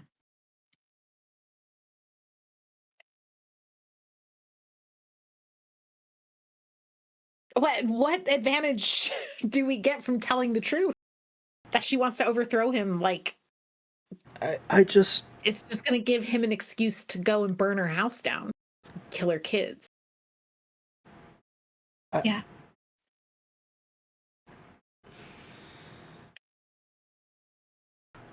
on balance, I understand not liking Vargas, and I do believe that he is propping up his rule with fear of the devil, but I also believe he is actually opposing the devil. And I think that if we're trying not to play Kingmaker, we shouldn't probably be feeding misinformation to the one that's actually fighting the evil person. As opposed to the one who's probably working for the evil person. He's hosting dumbass festivals and abusing townspeople. The only reason he's doing anything actually of resistance right now is because we found the vampire spawns and we're going to help fight them. Otherwise, he'd just leave them. He's not doing anything. And I just don't want to get involved. I want them to... It's like I don't want to fuck with the natural ecosystem, right? It's a natural ecosystem, and they'll figure it out. And the person who should be the best, yeah, I don't want to fuck with Chet. I think we should stay as uninvolved as possible. I don't even want to go deal with the vampire spawn, but since we're doing that, I think other than that, we should stay as uninvolved as possible, right? I don't think we need to report to him tonight. We can say it tomorrow when we're dealing with the vampire spawn, and then we're on the edge of being out of town anyway. I think we say what gets us the money. Let's go camp in a graveyard. Are we getting paid for this? What? Are we getting paid for this? This is what gets you the guards. No. This is what. Well, this is what God. This is sanctifies the church. This is what sanctifies the church. Yeah. This is more direct action towards our goals. This is protecting Irina, the person that we've all agreed is an actual victim here. So far, I mean, pending. We could change our minds on that. Yeah, it turns out Irina's been a spy the whole time. Inside check. It's not Minnow. Oh my god. I was like Minnow. Elise, your Minnow Row is showing. To those that don't know, Elise played a character in a campaign GM by Galway, whose character was just the most suspicious. About being suspicious. It was so good. I love Minnow. We have to have dinner still because we didn't get fed, and so I'm just watching Mari like a hawk in case she pulls. I'm like adjusting my chest a little, like it looks uncomfortable. So I think if you head back towards to the graveyard, you're going to get there, and Izek has like a picnic blanket set out with a full like picnic spread and several bottles of wine, a couple of which have are our already own drunk. wine. Yeah, Right? let's not get drunk Open up before we ours. fight a bunch of zombies. Actually, Have a picnic with Izek. yeah. Pick We're not Huh? drink. We're not drinking. Isnik. An Isnik. Izek. No. Oh, an Iznik. I got it. A picnic with Izek and Iznik. Or a picnic. I didn't add say. him. That's You why did. I changed it. Mhm. I started with I that think one and I said no. the way to say it if you're doing it as Adam is you just say it more. Mhm. That's what makes it funny. He hates that I did that. Look at him. Is snack? They're ready to throw down with me.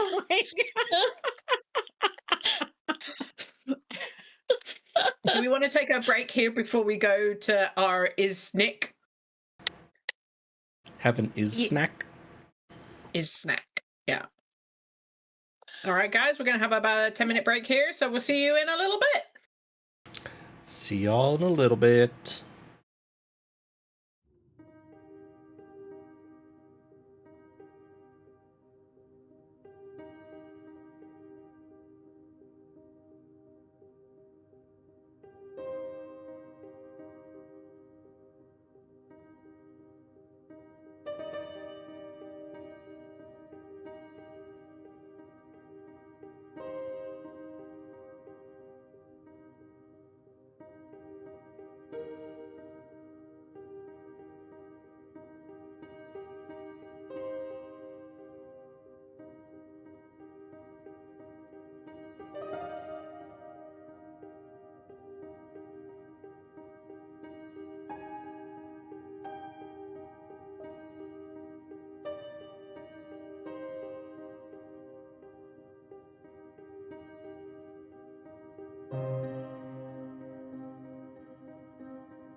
everybody. Hello, and welcome back to Curse of Strahd, where we have a picnic in a graveyard.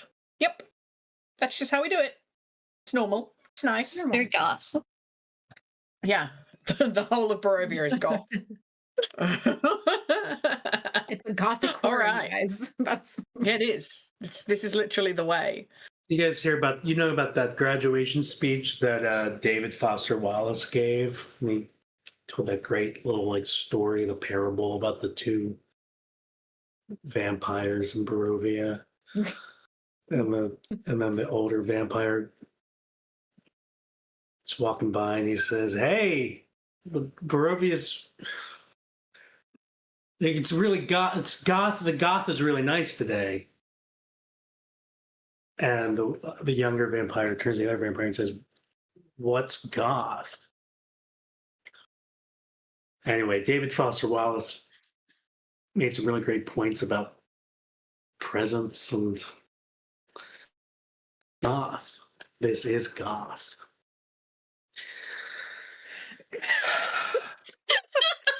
sorry, Adam. Whatever the reference was, the reference That- material is not known to me. So I'm like, I yeah. I don't think that met any of the definitional standards of a joke. I Oh, I mean, we're all laughing. Well, there you go. There you go. Oh, that reminds me. I told Adam a really good joke earlier, and I'd like to tell all of you. Knock, knock. who's there? Europe. Europe who? No, Europe. Ah! Still good, right, Adam? Still good? sorry, Adam. Go back to your one. Right. Is it like what is God? Is it a play on what is God? Mine? No. It's always good when you have to explain a joke. That is what makes it really funny. And the point is, so in the original parable that he discusses in his commencement speech, it's this is water, it's fish, and the old fish says the water's really nice today, and the younger fish is like, what's water? And so water is for fish what goth is for Barovians. It's like, what's goth? Yes. Okay. Swimming. That makes sense. Yeah, that's a good joke. It was. Yeah. I'm not even convinced I was intending it as a joke. I wandered into it and decided to hang We out. all came with for a you while. because Thank we're you. we're yes people. All right. Oh, this is Nick. This is Nick. Yeah. So Izek's here in the graveyard. Picnic blanket, wine, snacks, whatever. Great big fucking axe laying out behind them. Oh, hey! Welcome. You hungry? Hey. I brought snacks. Yeah. Thank you for We haven't thinking of that. really been- Yeah. I'm always hungry, you know? Yeah. Sure. Yep. Literally always. Most of the time, yeah. I'm a big guy. What happens after you eat? Then I have a drink or two. Sometimes a sleep. Sometimes a fight. Do you stop being hungry? There's always room for a little snack here and there. Okay, let's set some ground rules. No getting drunk before defending the graveyard. No existential crises before defending the graveyard. Now, the defending of the graveyard is happening tomorrow, right? Or are we defending No. it overnight? Right now. We're defending it That's Tonight. now. Yeah. Tonight, once- yeah. Right. I could use a stiff drink to help with that. Just like a. Izek doesn't even hesitate, just hands you a full bottle of wine. So There I'm you not go, getting friend. drunk, just getting loose. Is that okay? Yeah, Are you okay with me courage. getting Dutch loose? courage. Not Dutch courage, Krezik courage. That's what we say in Barovia. Teddy, you have just like a little, like a I hate finger. this place. A Valid. finger of wine. And as you start to if you're drinking straight from the bottle, which is all you can drink from, because Izek doesn't have any cups. As you go to take a little sip, Izek puts their finger on the bottom of the bottle and tips it up. So you probably end up drinking I more than smack you Isaac's anticipated. hand and I say, none of that. Listen, Ooh. Look, people, when it comes to mood and mind altering substances, people got to be in control of their own choices. Okay. And then he picks up a bottle and just starts chugging. Okay. Probably should have And then emphasized the Stephen word goes, control. I'm in charge of my own choices. You sure are. And if you are too drunk to fight, I will not be the one putting you out of trouble. Right? Don't Is there even going to be worry a about fight? it. I thought we were just hanging out in the graveyard all night. Yeah, what are our expectations here? But Teddy's gonna take up he's eating some food while he's Mhm. talking. What's happening tonight? There's a chance of a fight, but it's not guaranteed, right? Sure. I mean, nothing in D&D is guaranteed. I think that we can safely say, Father, what's his name, Lucian, said that like undead come and batter on the doors and stuff, and that tonight is the biggest risk because it's been the longest. The house is the church has been desanctified.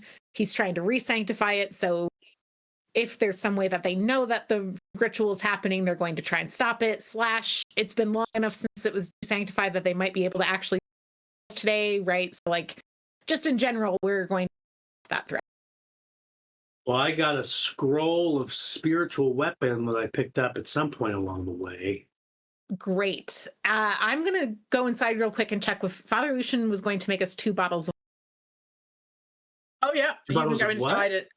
I think Holy holy water. water. At least I Ooh. don't like your mic is like cutting The out gate maybe like is being cutting out? yeah, gated. that thing. We'll check it. Yes, so Mink can nip into the church. This is like just before the sun goes down. You can nip in, and Father Lucian, there are like a few members of the congregation leaving after the evening service, and Father Lucian sees you and nods to Yeska, who brings you 2 vials of holy water. And Yeska says, "Oh, once the congregation have left, we will be like sealing the doors until the morning time. So like, good luck, I guess." Thank you. Yeah. I'm going to equip my mithril armor. Oh yeah. Oh yeah. So I will take off my chainmail and equip the Mhm. mithril. I don't know if I ever got the stats on the mithril, but is it the same as the chainmail? Change it all, or is it just I Oh. no longer have disadvantage on? Holy shit. Let me check what the book says. Talk amongst yourselves. Oh yeah, and if you needed like 5 minutes to do something, you can do something. Oh yeah, who wants some of this holy water? I have a vial. Is it for drinking? No, it's for attacking. / yeah, just generally useful against undead, vampires. Does like area of effect damage if you can splash it. I'm good at throwing things. I can Hand over a I vial. can take one. Yeah. I think you can like dip maybe your weapon in it. I don't know. You could try, see what happens. How would that work, DM? I'm sorry, you're looking things up. With my weapons are like usually these like psychic blades that like pop out of my wrists Wouldn't and then work. pop back in. Psychic Okay. blades? You can't. Okay. I don't think you could put holy water on a psychic blade. I think that makes sense. So like that doesn't really work with my knives. Does somebody else maybe want it instead? Could mix it into Graboa. I don't know how it'll work mixed into whatever. Like, is Graboa punching like into Graboa's punchy arms? Is that the idea, or He could probably I figure out how honestly to don't know what detonate effect it if will have. he needs to. Yeah, let's do it. Hand one to Graboa. Anyone else want a vial of holy water? That's we have one more besides the one that I'm keeping. Am I gonna fight with my mace? You don't Yeah, I have to guess dip if you your have weapon in it. You can also spells. splash it, throw it. If I'll something take holy water because even if I don't use it in the fight, I can use it to cast bless at some point in the future. Oh, great. Yeah, here you go. Thank you. Elise, your mithril chain shirt Mhm. is just that it's exactly the same terms and conditions as a regular chain shirt. It just doesn't impose disadvantage on dexterity stealth checks. Got it. Okay. Yeah, so I'll just swap it out. So it doesn't really matter so much for tonight, besides that it's like lighter and probably feels better to. I will say this: holy water is holy water, but maybe next time we can get some that isn't vile. Uh, Are you proud of yourself, friend? I'm not making eye contact. We can just move on.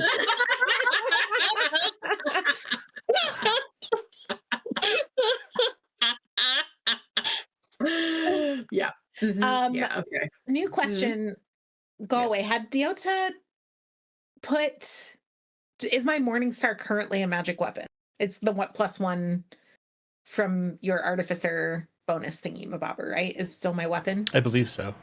Okay, great. Because it's still in my character sheet as that, and I just. I'm not wrong.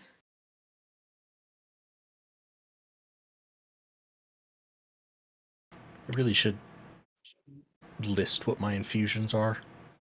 Like, on my... Like, She- back Yeah, at I don't center? think we've changed it. I just wanted to make sure. Okay. Your infusions happen overnight, right? So you couldn't change it now if you wanted to, or Correct. could you? End of a long rest. Okay.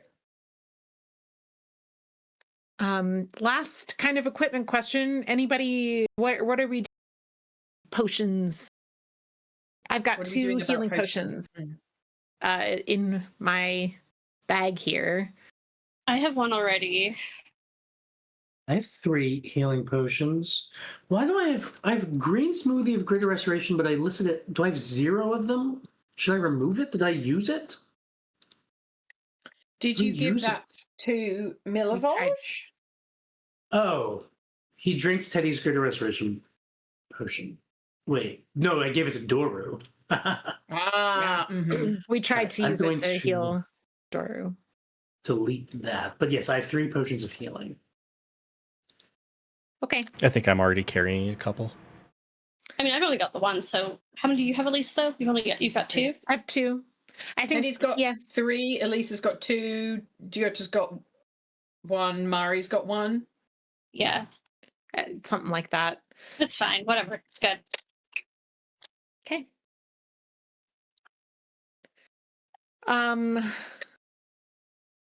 How much time do we have before nightfall? Izek looks up and goes, like 10 minutes? And we have to stay here all night? Well, no. We probably kill all the undead and then we can go have a sleep, I reckon. Okay. Take like 10 minutes. How do we know? Okay. How will we know that we've killed them all? I think the DM will tell you. That no more are coming for sure? I'm pretty sure, yeah. Okay. Well, can we at least? Can we? Keep a watch or something? Like some of us can sleep while there's no fighting happening. I think that's a good idea. You can do whatever That's you it. like. You want to go to sleep right now? Have a little more wine. Is there should we like get a high point and try and do some of this via ranged fighting to avoid damage? Like we have So time to set up here. You do. So in the middle of this, in the middle of the great exactly square, which is real convenient. In the middle of it is this nice fountain. You can't stand on that because you'll just get wet feet. This is a very low wall around it. I don't know. I don't know what you're clicking on. I'm not seeing your pings. This. Are you on the correct No, layer? hang on. Ha ha ha ha! No, fuck you. I'm on the GM layer. Yeah, fuck Okay, you, so Elise. this. Yes, that's the Yeah, fountain. fuck you, Elise. This is the fountain. Can't stand there. You get wet feet. Some bullshit. This is a low wall, Yeah. like 5 foot high. These are like little mausoleums. Okay. like a little house. You could climb on the roof of one of these if you want. Yeah. Mari, Diota, do you want some range? Do you want some height? I can boost you up onto one of those mausoleums and get you out of the fray a little bit.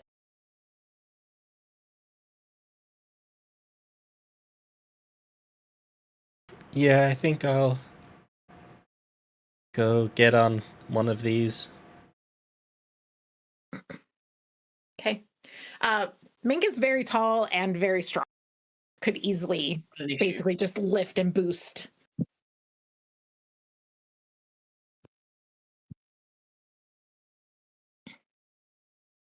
Teddy? I guess I think I'm equally effective at range because I'm dex based and my psychic blades I can throw them. So yeah, you can put me up somewhere high. Do you want to be with Diota or away from Diota? Probably with Diota. Okay. To keep Diota safe and hide behind them. Teddy, I'll stay down here and fight in the fray. All right. in you the and me. fray. You, me, and And, Isaac. and me. Yeah. Yeah, thanks. You see We'll do Graboa our best again, to- like, crack its arms. We'll maybe try and, use our movement to bring the creatures into good line of sight from Mari and Diota. As best we can. You Which guys I mean, Maybe sound you like can leave an attack. Church? this way. Okay, that's good. Because they'll be kind of And they're- going that way Sorry, anyway. which way? To the right as you look at it, yeah. And they're trying to break into the church, or I don't know why I'm confused by this. Yeah, Yes? they're just undead. They're like, I think undead aren't usually understood to be smart enough to like, oh, I'm going to strategize about this. They'll like go towards, oh yeah, that's a church. I'm going to try and get in there. Okay. Or oh, that's a house. I'm going to try and get in there. Or oh, there's a person. I'm going to try and eat that. Okay. Cool.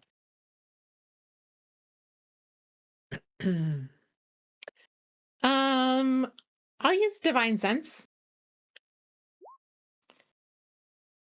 So I can open my awareness to detect forces of celestial fiend or undead within 60 feet. That is not behind total cover. I know the type. Total cover would include underground, right? Yes. Yeah. Does anything that Isaac ping? Or does Isaac Celestial. fiend and undead? His arm is fiendish. I think you know that already. Yeah, but Mari doesn't ping as fiendish, right? No. I will, as I boost Diota, or I'll go and like, I don't know, pretend I have something to tell Diota or whatever. And what I'm telling Diota is just very quiet. That Isaac's arm pings as fiendish to my divine sense, but Mari does not. Just for your tieflings don't, right? Tieflings No. don't ping as fiend. So No, because they're not fiends. Yeah. right. Just FYI, in case that's helpful to you.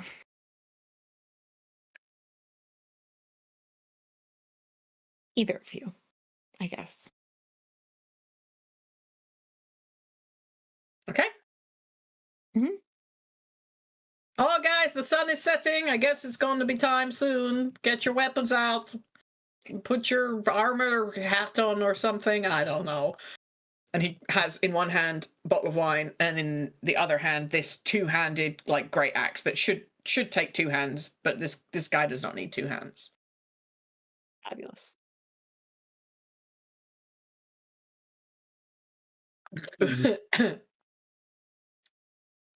Okay, so the sun starts to set. It's a nice sunset in Barovia. There's loads of clouds, so you always get like the light coming through the clouds in an exciting way. And Izek is like looping around the fountain, like he walks his way around, swinging his axe. Obviously, like on the lookout, he's ready for whatever it may be coming. And there are torches that Izek has lit here, and there's a couple more like around and about the graveyard. So like it's not pitch dark. There's a little bit of light going on. And as the sun sets, and you know, like it takes a while for the sun to go down, so it's not going to be like immediately dark. You've got like twilight, and time seems to go really slowly because you're waiting for something, right? You're waiting for these undead creatures to appear, and you're pretty sure that they're going to appear, but you don't know exactly when it's going to happen.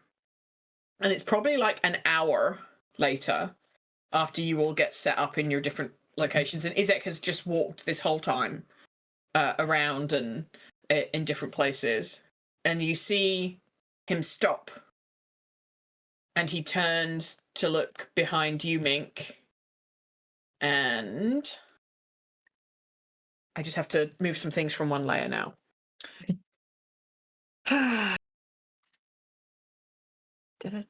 Ooh. Ask.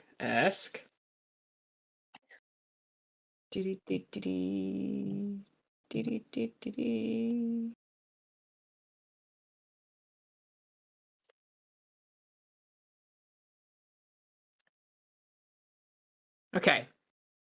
So Izek looks behind you, Mink, and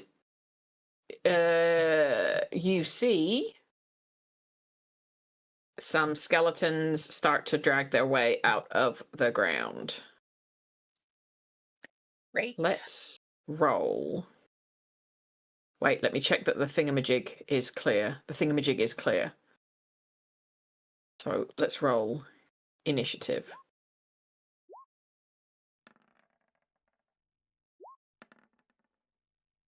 Oh, and I've got to drive Izek as well, haven't I? Man, I got so many driving to do. Poor Debbie. Or Debbie. Ooh. These are really mediocre rolls from everyone, Yeah. including the Mine's monsters. mediocre. I crit failed my initiative. Oh roll. no. Oh, damn. Oh, Izek's good. Don't even worry about it. All right, so I've got Mari, Mink, Diota, Teddy, Izek, monsters. Sort. All right, so Izek's up first, surprising literally no one. Because he loves a fight. Hang on, let me just pop out his character sheet. I'm organised. Oh, because I found some music. This one, I think. Has my mic been better at all, or worse, or the same? I haven't noticed. Better. I'm sorry. Slightly, I think. Okay. It was clipping off the end of your sentences. Okay.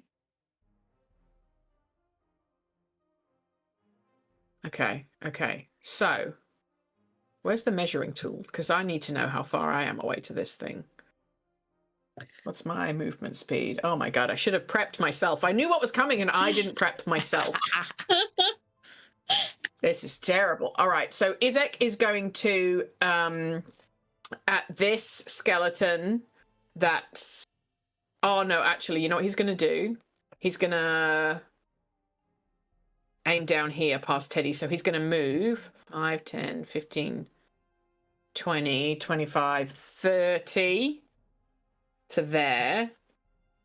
And then he's going to hurl flame at this, one of the skellies in the bottom right-hand corner. Oh my god, do the roll, you dingus. All right. This is fascinating because I don't think I've ever fought myself. What's my armor class as a skeleton? 13! Haha! Good. So Izek hits with his attack. Very good. And how many damages? If the target is flammable... Oh, if the target is a flammable object that isn't being worn, it catches fire. I don't think you could say that that is a skeleton. It's not a flammable object. But the fire that Izek chucks rips through the skeleton, and it's looking really, really messed up already. It's kind of between the skeletons and Teddy, so you feel pretty safe where you are, Teddy, for now. So there's Mink, there's the 2 skeletons right by you. There are also 2 zombolonis over here, like the opposite side of the graveyard to where you are. That they are near. Is that Lambdea? Yes, that's Yeah. Lambdea. Okay. And it is now going to be the zomboloni's turn. Oh, they go before me. Okay, fine. Yeah, I think that's how they're sorted. It That's might fine. be I don't like care. the doesn't deal matter. breaker. Doesn't matter? No. Okay, well, you'll be pleased to know that they only have 20 feet of movement. So that's where they end up. They're just making their way downtown. They can use their action to dash if you. Oh, they can too. Yes, they can. All right. There you go then. So they're making their way around the fountain to approach Teddy and Izek from the butt side, as we say. As we say. Now it can be your turn, Mink. We rested, by the way. What? Have you rested? No. We haven't rested in a while. No. Yeah. Well, but this morning, like, we didn't get in a fight or anything, and we haven't. We This haven't had a morning was- rest. We haven't had a rest since Teddy burned all his spells. It's that same day. It's the same day Okay, as yeah. when we This- fought. Yeah, it's a very Right. long day. Sure, It's Tuesday. It's Tuesday. Yeah, I haven't used like any of my spells, so I'm like, we're fine. But that's because I haven't needed to, because everything has kind of gone down. Teddy as it soloed the is to. demon this Mhm. morning. Yeah. Yeah. Mm-hmm. Yeah. Oh, yeah. Okay, cool. Remember that? Yeah. It's been a long day. Okay. Well, I'm shocking everybody going to get up in this zombies business. I'll actually come around the side so that I have them in a line here. By myself, 1 turn of making it. And I will I think I should just double check. Bonus action, the next time you hit a creature. Okay, I'll go ahead and use my bonus action to cast Searing Smite. This is a concentration that just like on the next hit pops off. Yep. And then I will attack with my Morning Star and hope that for the first time today I roll higher than Then we got all the bad an rolls 8. out. Yeah, let's hope so. Okay, that's a 17. A 17 will hit. Okay, so I get the Morningstar damage plus my Searing Smite. So the Morningstar is 8 piercing, and the Searing Smite is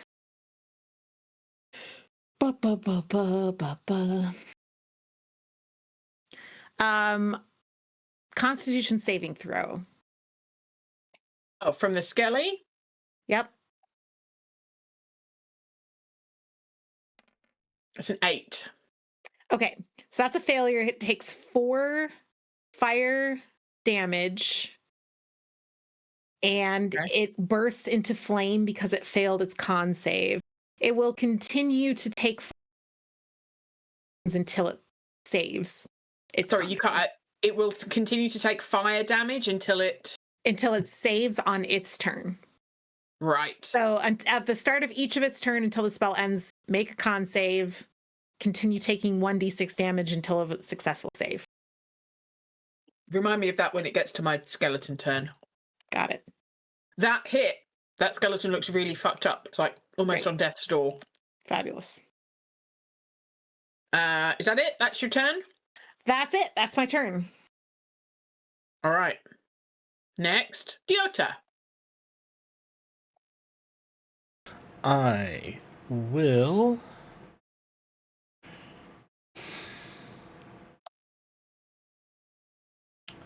use my action to acid splash the front 2 skellies of this second group. So the one that Can you reach them? What's the range on Acid Splash? 60. Oh, yeah. Yep. Crack-a-lackin'. Okay. They take dexterity saving throws for each of them. Skelly. Fuck me. I got a 10 and a 12. Neither of them pass, so they each take 1 acid damage. 1 acid damage. Yep. Probably much more concerning for them is the fact that I will then mentally command Graboa to move in and attack this one. Okie dokie. Oh, sorry. I will actually not make him move in, and I forgot it's a ranged attack. But still, punch! 23 to hit. A 23 will hit. 3 force damage. All right. Got it. And Lumdea just kind of floats there. Nice, nice. Very good, very good. Next, it's Mari, your turn. I am going to That's Teddy. You probably don't want to attack Teddy. yeah, nope. Why is Izek standing by Teddy? Did Izek attack Teddy? What? What? This is Izek, Isaac did and not this is attack Teddy. Yeah, Okay. do not attack Izek or Teddy. Fine. So I guess I'm gonna attack this one then. I mean, if you get the other one, this one is very close to dead, and my spell might finish it off if it doesn't pass its con save. I don't get sneak attack unless it's somebody who's Oh, yeah, that's true. Yeah. That's true. So throwing a psychic blade at that one, I assume a 20 hits. The one that Mink just attacked. Yeah. Yeah, 20 hits. Tell me how you kill this thing. Just throw a fucking, glowing knife at its head. It is still on Does- fire if that matters for like the death rules in Provia. Oh yeah. Okay. It rolls, so it takes 9 psychic damage, 5 sneak, which I think is psychic damage still. Not its own damage type. And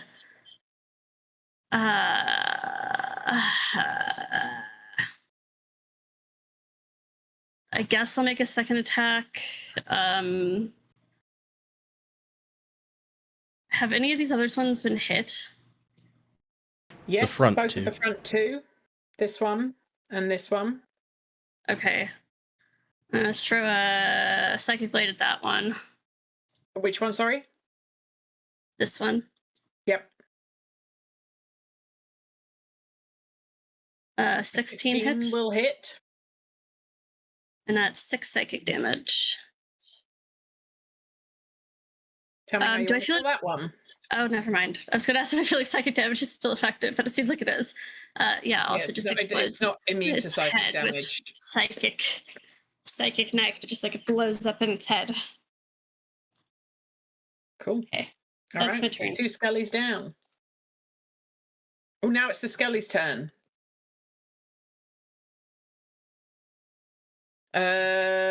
So this skelly is going to step forwards and is going to skelly at Mink. Let's go. Does a 13 hit you? It does not. Well, that's some bullshit. The skeleton swipes at you ineffectively with his sword. Bounces He's off sad my that he shield. did not get to Ah. stab you. And this skelly is going to run over here. And this skelly is going to run over here. And they're both going to attack Izek. And shit, they both hit. Good-o. Luckily, Izek's built like a brick shithouse, so this will be fine. Hey, I don't want to... Yes. Izek takes a little bit of damage, but he's fine. He laughs. Teddy, it is your turn. There is a skeleton next to you fighting the big man stood next to you. And 2 zombies Big coming man is from behind. the big man's Izek. The big man is it? Is it? Mm-hmm. Yes, that's a sentence. Is Izek.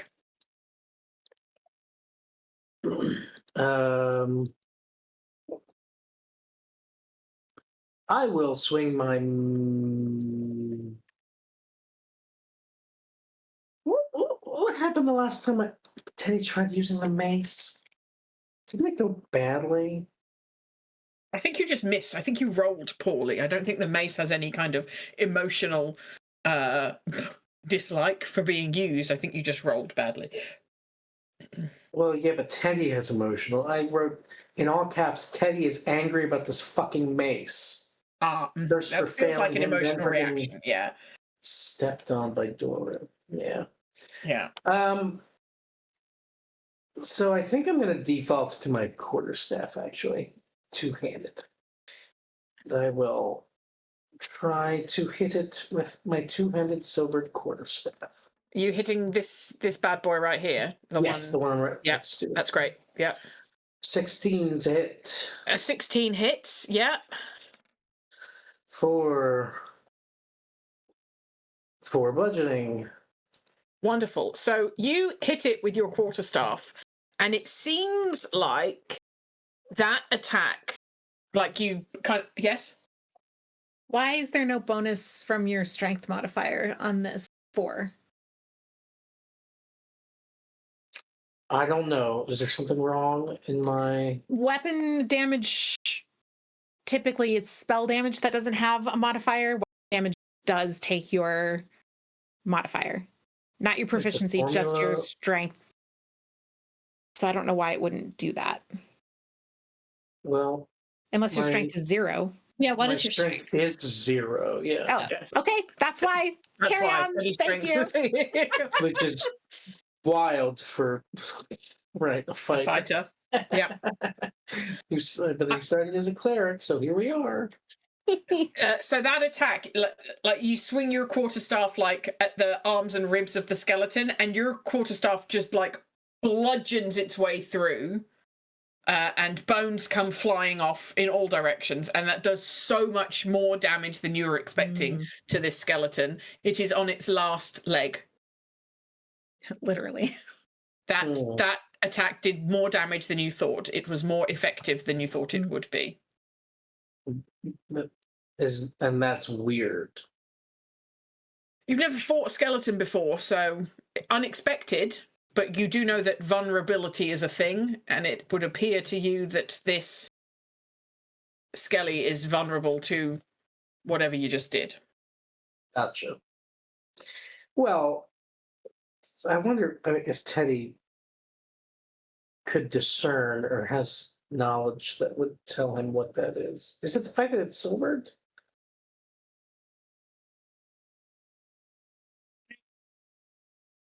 I think it's just. Knowledge. I think bones are just brittle and old and easy to break with a hard hit.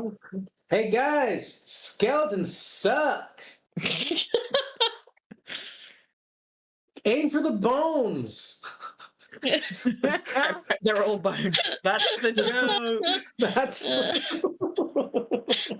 That's their weakness. I found their weakness. Anything else you would like to do, Teddy? I don't think I can do anything else. Is there? I don't remember. I'm not a rogue, so I can't do extra shit. No. Yeah, you probably don't have anything. Once we hit level 5, actions. Yeah. So I'll hang tight. Okay. So it's then Izek's turn again.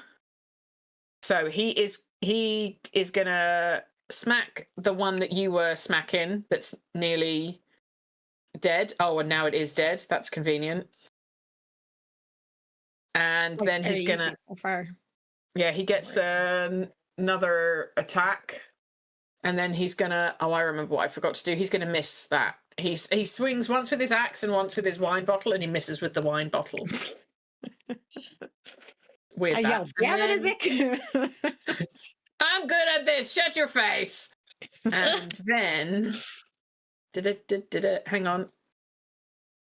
Nothing to see here, Your Honor. That's not convincing. Wave 2 has arrived. Yeah, boy. It's the Zombaloni's turn. Yeah, it is.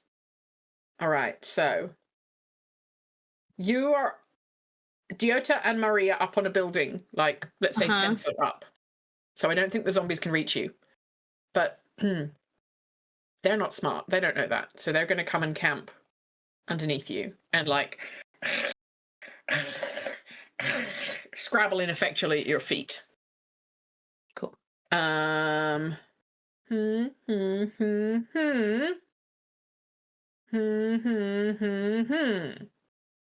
So Teddy, you are going to cop an attack from a zombaloni. Does a 7 hit you? Probably not. No. I sure hope not. That'd be really Sure. shitty. Unless you have a dexterity of 6. Oh, but Izek gets absolutely wasted. The zombie grabs hold of Izek's wine bottle and smashes him over the head with it. He gets absolutely clobbered. The zombie rolled a natural 20.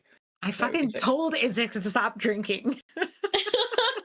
And also to not bring the wine as a weapon.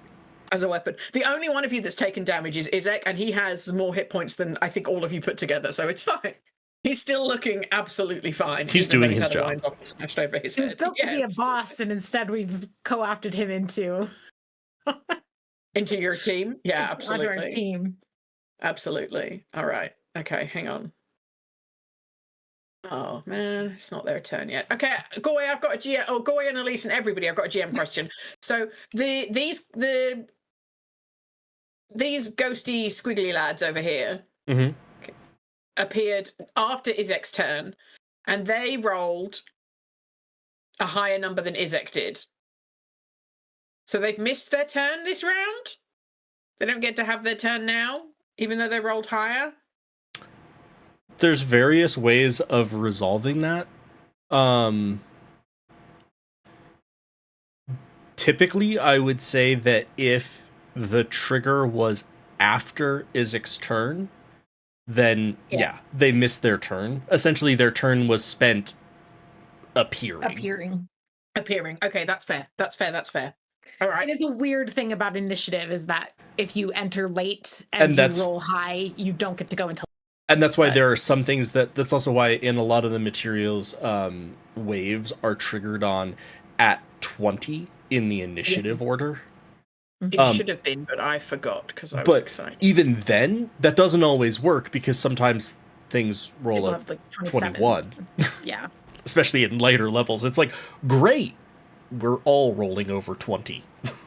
But at a certain point, too, you are like, turn order is just like, stops being as much about like rounds, in my opinion. Anyway. Doesn't matter. Anyway. Okay, so Izek's had his turn. The Zombalonis had theirs. It's Mink. It's Mink. Mink. Guess what? What you want to do? I smash with my Morning Star. Question: a Morning Star is a piercing weapon according. God, that is dumb. Is to just push.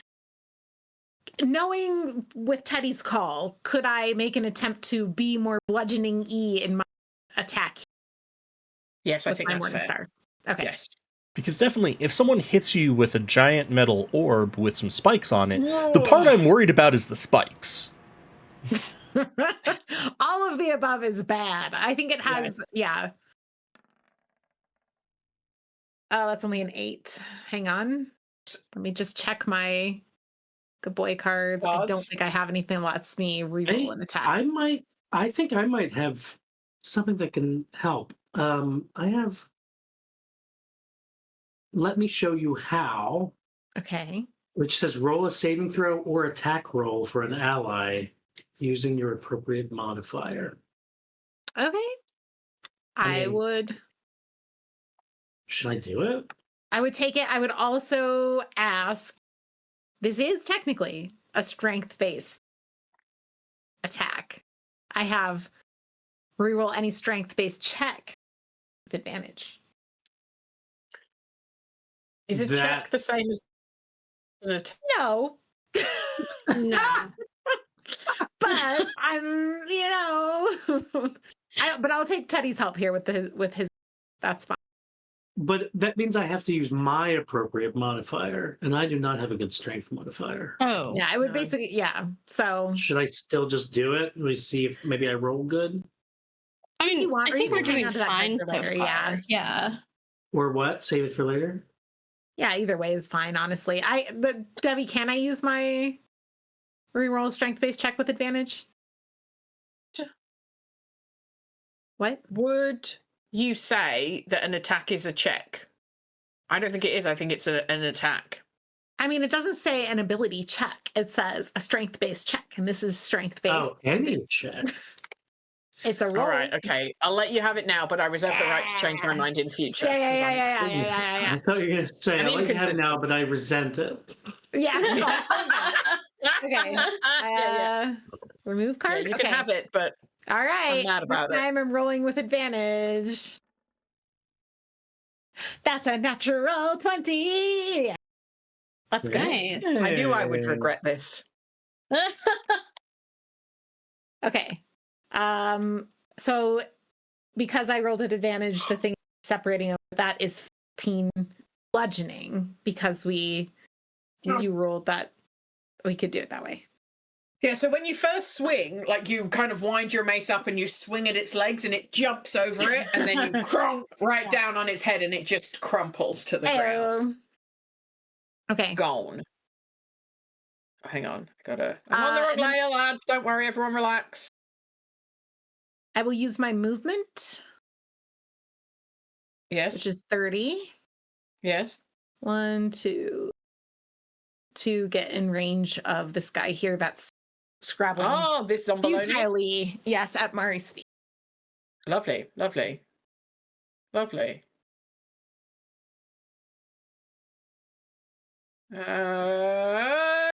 Diota, I believe it your turn.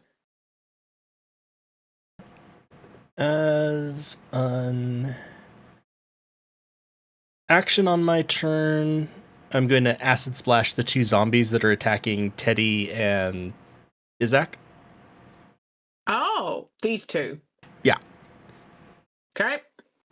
So they need to both make dexterity saving throws.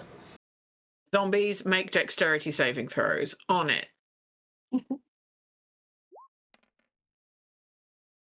Jesus Christ. I got a 14 and a 9.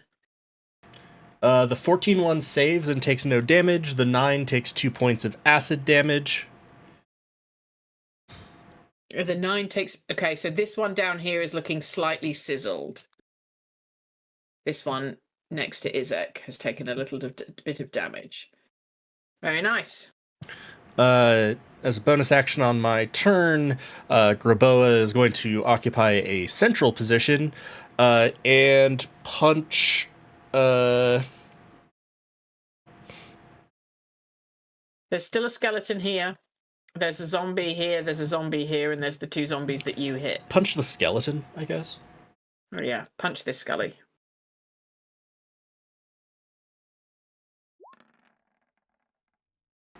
.24 to hit Yeah, 24 hits. for force damage. Okay. Very good. Thank you, Graboa. Always Anything else dependable. for your turn? Reliable. Solid as a rock. That's all for me.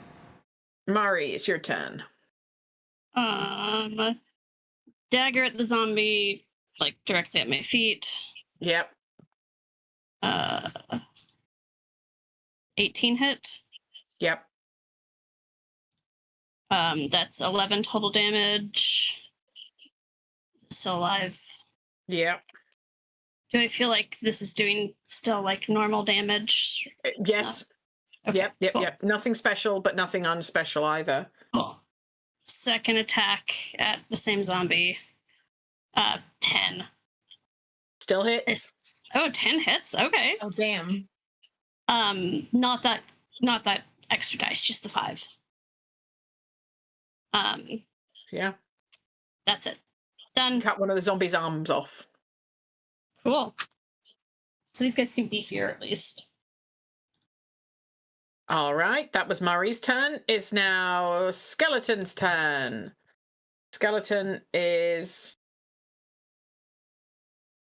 The skeleton took damage, I thought. Yes, it Yes, did. skeleton took 1 point of acid and 4 points of force. Good. That's what I thought. Very nice. The Skelly is going to attack Izek because Izek's right there, dripping with wine. No, not that one. Skeleton. Stab him with his sword. 5 does not hit. Skelly. Useless. All right. Teddy, it's your turn. That's the only Skelly left? Yes, that is the only Skelly left. Very sad. And these 2 zombies, right? 2 zombies behind you. 2 zombies by Murray and Teddy, and 2 other things over there. Yeah, are we aware of the other things? Like, they're like pretty visible. Are they visible? Good question.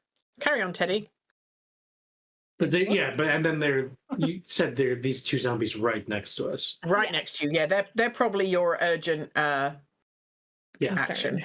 Yeah. Teddy will attack this zombie immediately next to him with his quarterstaff. If I can just. Yeah. Let's see what happens here. Nice. 19 to hit.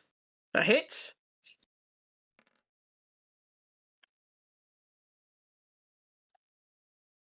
For bludgeoning again.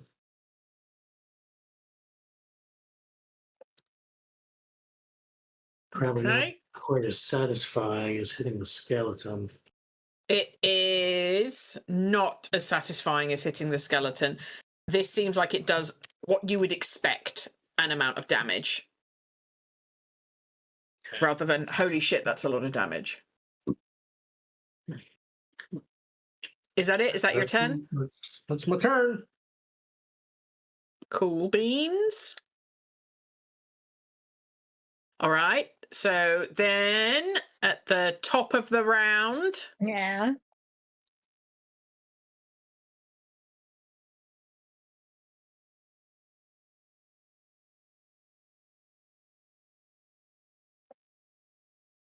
a couple more things appear. And then it is these lads' turn. And they can fly, they hover. So they're gonna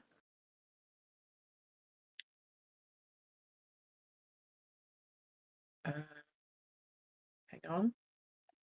Did the zombies have a turn that? Yeah. Oh, yeah, they moved into range. Okay. Oh. Yeah. So the specters are going to. One of them's going over here, and it can fly, so it's on the roof with you.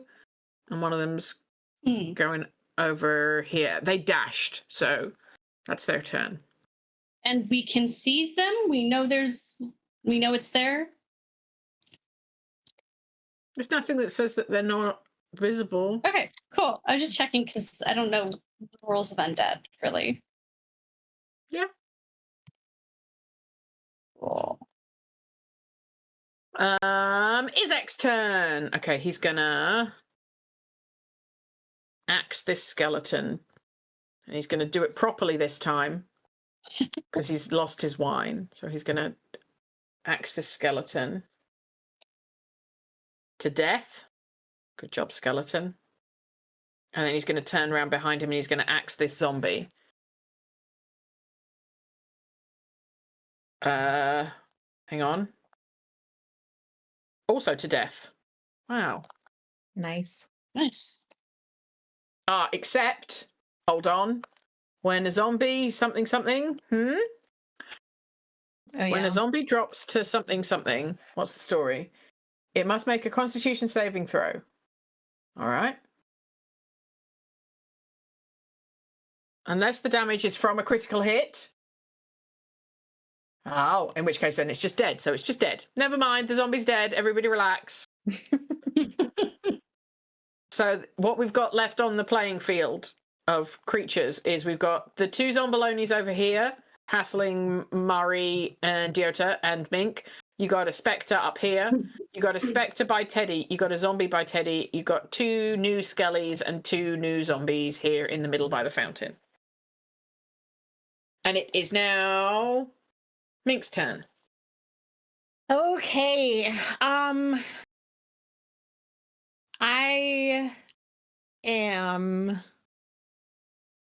more worried about that specter than these zombies because they're really stupid and they're just scrabbling at the wall side of this thing. I'm going to jump and hook myself up onto this roof. Does that need anything, or can we just do it? I think you should make an athletics check. Extremely strong. I just need you to, Yes, to remember. I realize that. It's just like if you get your foot caught in the guttering or something, like if you roll really poorly, you're gonna fuck up. Right, yeah, that's fair. Yeah, athletics, I think, yeah. Please roll a 19. 19. Oh yeah. You do this with like one hand. You hop yourself up and you're up there and you're spinning your morning star as you do this because you're a cool dude. I would, if you want to use your reaction from that zombie, take an opportunity attack from it as it's threatened. Oh yeah, I think that's reasonable. Does a 15 hit you? No. I was here, right? I would leave both of their threat range if you want to use your reaction for both of them. Well, I absolutely will. Does a 14 hit you? These guys fucking suck. Yeah, and I have a good AC. So, okay, I'm going to come around to the Spectre. Question. Does the Spectre look like something that has physical form that I can, like, touch and I can hit it with a weapon? Or would I need to, like, do something to investigate it? I think you would have to investigate it. It definitely looks less corporeal than the zombies and the skeletons and more ghostly. Mm-hmm. And you think there will be consequences to that, but you don't know what those consequences are. Okay. I'm going to try and grapple this thing and yeet it off the roof with myself. So I will roll an attack roll, which is, I believe, a strength check, contested strength, right? That's how this resolves. I think so. So 12. I should say As you go and try and grab this thing, you can't grapple it. You can't get hold of it. Your arms go through it. Okay. Copy that. Well, that's my attack. So I have but a bonus action remaining. In which case I will cast nothing. I'll save my spell slot. Yep.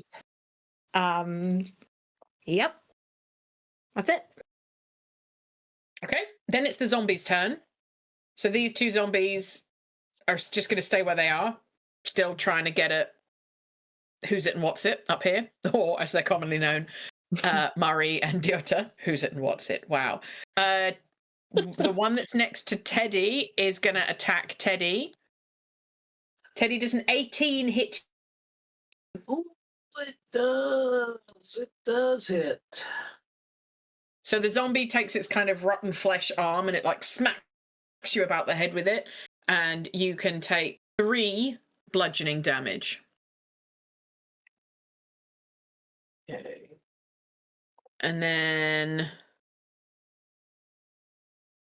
these, hang on a second, let me do Alina. Let me just measure.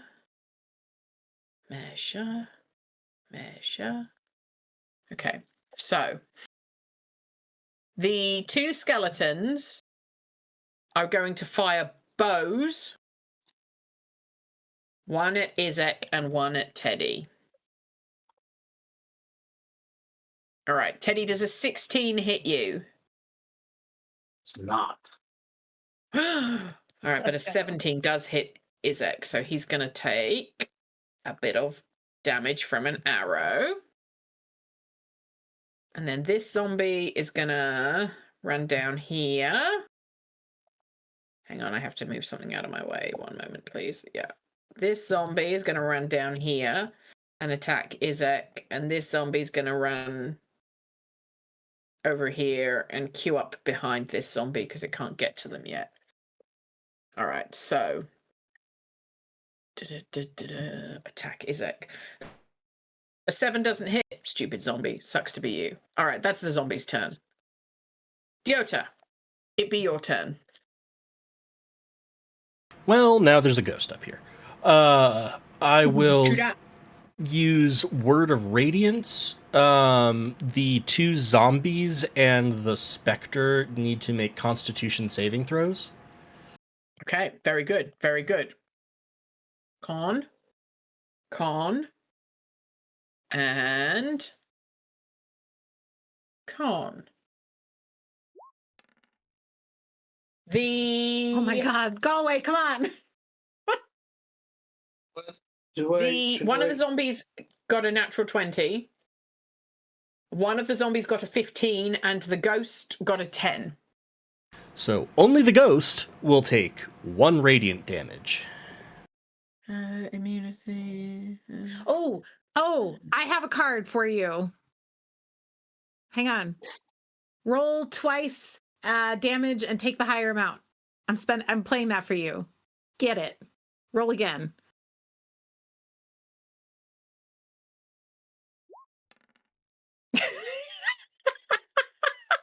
I mean, it's technically higher. It's better. Radiant damage. If it's vulnerable, that's 4 instead of 2. Yeah. Yeah, that's how that works. That's great. It does not appear to do more damage than you expected. All right. Unfortunately. Anything else for your turn, Diota? God help me. Raboa's going to... Actually, no. My bonus action... 2, 3, going to move Lumdea. Okay. So Landea's moved to be in line with the skeleton near the fountain down here. Scene. All right. Mari. So the zombies are just ineffectually hanging out down there, but they're not doing anything, right? Correct. Dodging the fuck out of my attacks. Right. Okay. Sorry. Well, then I'm going to deal with the other thing. Or try to. I'm gonna try to stab at the specter. See how psychic blades go, because I saw Mink not be able to grapple it, but my blades aren't like exactly corporeal either, so maybe they cancel each other out. 22. A 22 will hit. Okay. So it's 18 total damage, hopefully. So here's a question. Your sneak damage, is that the same type as your psychic magic damage? Yes. Sneak damage Yes. uses the weapon, the damage type of the weapon. Okay. Yeah. So it's 18 psychic damage total. So all of that is magical damage. Correct. Yes. Great. Wonderful. That does the damage that you expected, and the ghost is looking even less corporeal than it was previously. It's having a bad time. Is that a good thing? I guess. Okay. Yes. So second attack Ghost on the has got a black eye. Okay. Does a 10 hit it? No. Yeah, okay. So I guess that's it for my turn. All right. I guess I could have whatever. I'm fine.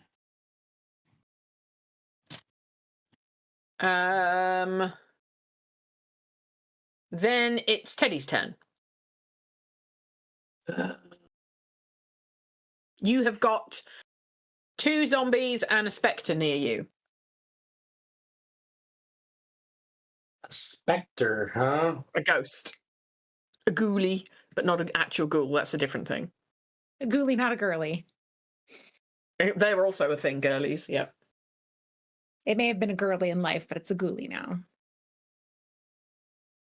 Have I gleaned any information from attacks on the specters in this fight about what works and what doesn't? You have seen that Mink was unable to grab it. It seems quite non-corporeal. But Mari just stabbed the shit out of the one that's next to her. That seemed to work with their magic psychic knives.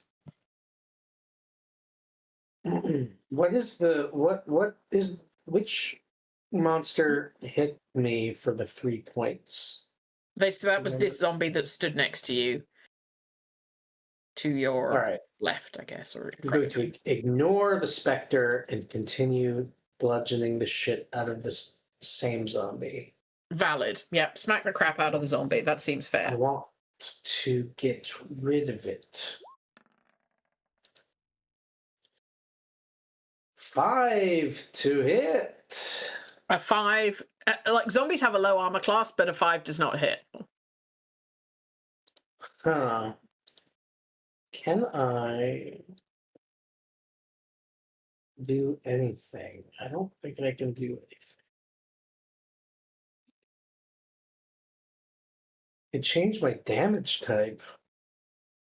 Guys, if you ever suspect that there's a creature that would be especially vulnerable to thunder or lightning damage, please let me know. Okay. But Good to yeah. know. Good to know. I guess that's my turn. Right. And then we're back to the top, and it's the ghost turn. Okay. So this one is going to attack, I think, Murray, because it just got stabbed quite badly by Murray. That seems fair. Does a 13 hit you? 13? No. Nice. Damn. All right. And then this one's going to attack Teddy. Teddy, does a 12 hit you? No. That's so fucking shit. God damn it. I mean, great. You're also on our side, Debbie, because you have Izek, so either way you win. That's true. This is how we play the game. I win no matter what.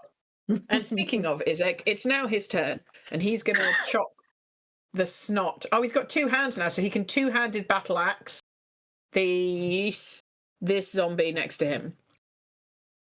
Choppo. Yes, a 13 hits. How many damage? 12 damage. Can I interest you in taking some damage, zombie? And then he's going to chop the same zombie again. A 9 does hit. 9 hits? Jeez. Mm-hmm. Apparently zombies are really easy to hit. And the fact that we've missed a couple times is really telling. At least the couple of there were a couple of misses. I also realized that were con saving throws. They have fairly high con. Yeah. Yeah. Okay. It must make a Constitution saving throw. Okay. DC fails. Zombie's dead. Shame. Love it. All right. Well, very sad for Debbie, but Izek's happy, I guess. All right. Mink. Okay. I'm gonna chop at this ghoulie boy. Smack it with your smacking thing. Technical term. 12. Hits. Fabulous. This is magical damage. 7. Piercing. Magical. The ghoul goes woo and disappears. Okay.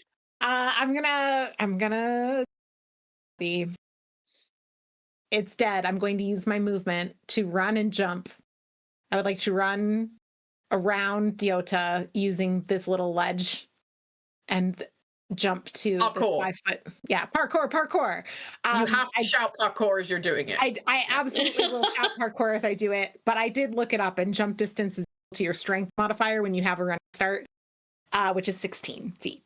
So, or not strength modifier, sorry, strength. So with a running start, I can jump 16 feet, and this is 15 from here. Can you still make an athletics check for me, just in case you slip on a loose tile on the roof? Yeah.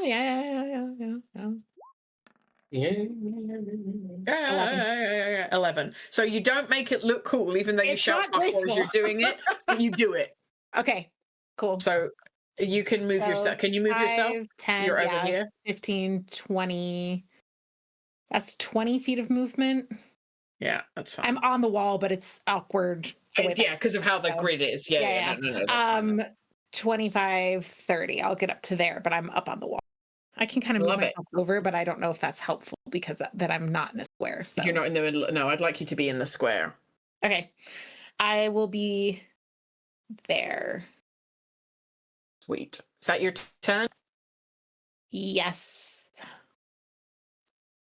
Okay, these two zombies are still ineffectual. This zombie is going to move up here. One zombie attacks Teddy. One zombie attacks Izek.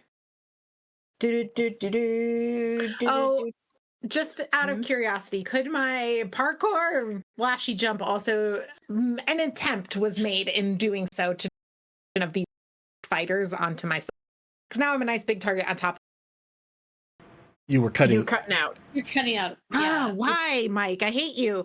Can my parkour flashy jump be an attempt to draw the attention of the ranged fighters? Because now I'm a nice big target on top of. Potentially. You're saying yeah. you want the skeleton to shoot at you? Just yeah, maybe. Throwing it out there as like if they are stupid enough or whatever. Yep. Okay. Yep. Let's wait and see. So the zombies are having their turn first. Teddy, does a 16 hit you? No. This is nonsense. A natural 20 is going to hit Izek. He's going to take a bit more damage. He's still fine though. Debbie, if you kill yourself, if you kill Izek, do you still win? Yes. Okay. And then this skeleton is going to shoot at... One of the skeletons is going to shoot at Mink with its short bow, and one is going to shoot at Izek, because he seems like the biggest threat. So, Mink, does a 22 hit you? Yes. Also, I've messed with my mic settings, so if it's better or worse, please let me know. Will do. Please take 4 piercing damage. What is Izek's armor class? Does a 14 hit Izek? It fucking does. You poor baby. Why is his AC so bad? Because he's got so much HP? So much he doesn't HP. need it? He's got so much HP. We are not even... No. We are... I think just about halfway. Yeah. Wow. Yeah. So he's starting to look a little bit messed up, but he's fine, really. Zombies had their attack. Skellies had their attack. That's it. Okay. Diota. Let me check one thing. And Mari, you're up next.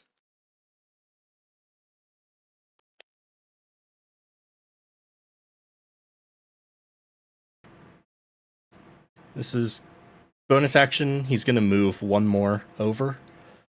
Okay. And then casting through him, I will cast Tasha's Caustic Brew. 30-foot line, so hitting both zombies. Nice.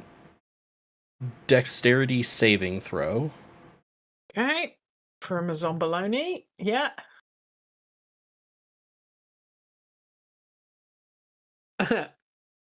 I got a 12 and a 0. Okay. Both of those will fail. Those zombies are coated in acid for the spell's duration. And take 2d4 acid damage at the start of each of their turns, unless using an action to scrape or wash the acid off of itself or another creature. Okay, wonderful. So can you remind me of that when we get to their turn to take that acid damage, please? Incroyable. So that's your turn, Diota? Yes. Mari, you're up. I'm gonna throw a psychic knife at the ghosty thing. Oh, yeah. You get that ghost with your brain blade. 18 hit. Correct. Yes, an 18 hits. Oh, who is 15 magical psychic damage. 15. Yeah, good. You fucked that zombie up. Not zombie, Spectre. Ghost. Yeah, Spectre. Okay. Second attack on it. 24 hits. Yep. 7 magical psychic damage. You suck. And that also gets... disappears. Sweet. That's my turn. I'm mad at you because that was a really nice ghosty. It didn't seem nice. They attempted to hit people. They failed. They died. That's about it. Yeah. These guys suck. Okay, Teddy, it's your turn. You've got a zombie next to you. And a zombie Kill next the to zombie. Isaac. Kill the zombie. Roll the zombie kill. Nice, nice, nice, nice. 21 to 21 hit. hits. For 6 bludgeoning. Oh, yeah. Nice. All right. Good. Very good. Anything Good. else for your turn? I cut off its head with a free action. Sadly not. That's not how it works, but nice try. I looked it Okay. up. It is. Uh-huh. Mm. I checked. It says in the rule book, Adam chops off the head. Zombie's head? A free Yeah, which action. page is that on? Is 17? it page 17 bullshit? Okay, all right. Right, it's Isaac's turn again. Isaac turns and chops Teddy's head off. Sorry. I don't make the rules. Oh, wait, yes, I do. Isaac is going to attack the zombie next to Isaac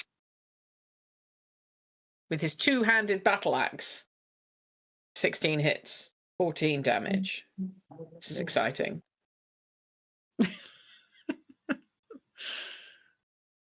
It's just a war of attrition at this point. Mhm. A 9 does not. Yes, no. A 9 does hit a zombie. It shouldn't, but it fucking does for a bit more damage. His armor class is Bullshit. bad. And now I got to roll Constitution fuck-de-doo. Fails. Dead. Isaac kills another zombie. Good job. Isaac, new MVP. You've no clue.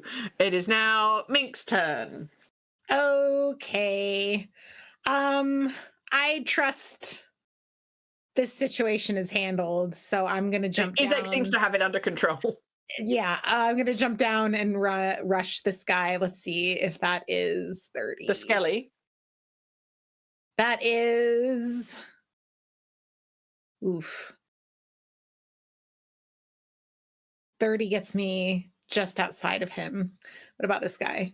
30 gets me to this guy, so I'll do that one instead. Rush this guy. Give him a quick chop of the old Morning Star. Good old morning chop. A good old morning chop, as they say, as a 15 to hit. That hits. I am using this in the most bludgeony way possible, if we can still use Yes, that. again, understood. Yes. That's only 5, but Okay. doubled, I suppose, because I rolled a 1 on the die. Yeah, that smacks most of the bones out of this thing. It's just got a great big hole where its rib cage used to be, but it's still standing. Okay, that's my turn. It is now the zombie's turn. I've got to take some acid damage, haven't I? Go away. For the 5 acid remaining- damage. All right, that zombie's looking pretty sizzled. The zombie is going to attack Teddy. Please hold. Teddy, does a 9 hit you? Close, but no cigar. It would if you were a zombie. This is bullshit. The skeleton that you just smacked is going to try and stab you with its short sword. Natural 20. Oh, to Mink, me? to you, Mink. Yes, Oh, I would like to okay. invite you to take 11 piercing damage. Okay, no problem. Oh, it's so nice. I go, This- oof. Oof. This Ooh. one is going to shoot. And maybe it's going to shoot at Diota. Why not? It can shoot a bow and arrow at Diota. It's a bit of fun, isn't it? Does a 23 hit you, Diota? Yes. You may take 4 piercing damage.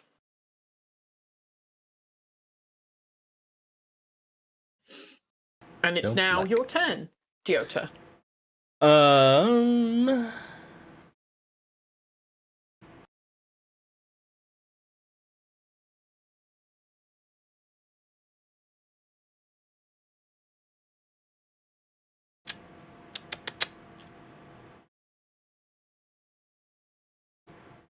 I will as a bonus action, pull out one of my Taroka cards and cast the spell that I stored in it at the start of the day, which will be which is Catapult. So I am going to smack the skeleton back here in the face with a roof tile. Hell yeah. Nice. Dexterity saving throw from it. From the skelly. All right, So- I'm on it. Fail. A 19. God damn it. Ugh. I'm sorry. So the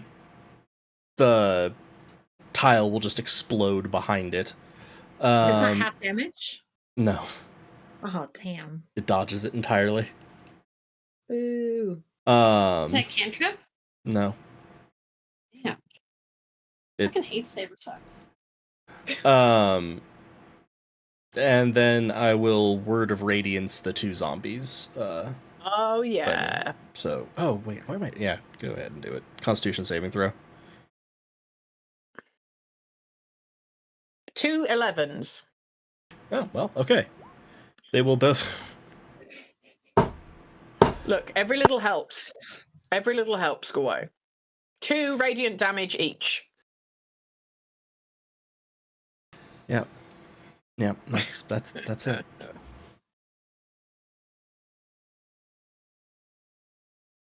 The one that's near Murray looks nearly dead. The one that's near you does not. Just so you know. Is that your turn? Yep. Murray, your turn. Cool. So I don't technically have sneak attack on either of these two, though, right? Because they can't. They're like 10 feet away from us. Mm-hmm. Okay. Then I'm gonna check one. Who looks more fucked up, Mink or like Izek? I think we're about roughly the same level of fucked up at this point, if what Yeah, Debbie about- said earlier about Isaac being roughly halfway through his HP is true. Okay, I'm gonna check knife at the one by Mink.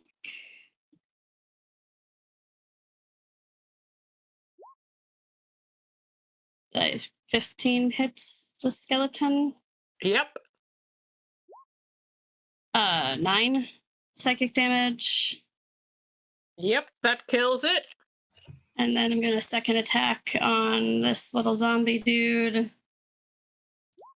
This one? 12? No, the one by Izek and Teddy. Okay. I guess it doesn't matter. Wait, well, I already said that. I don't have sneak attack on that one anyways. Whatever. 8 on that one. Yep, that does it. I need to roll a thing because it might not be dead. It's not dead. Rude. So you do what looks like you like tear it apart and it sort of Mhm. crumples and then it stands back up again. Wow. Not dead. Yes, Is that that's your why they're turn? called zombies. Yes, that's my turn. Teddy, you're up. The zombie next to you got nearly killed just then by Marie, but is not dead. There are 2 zombies left near Diota and Marie, and a skelly over here.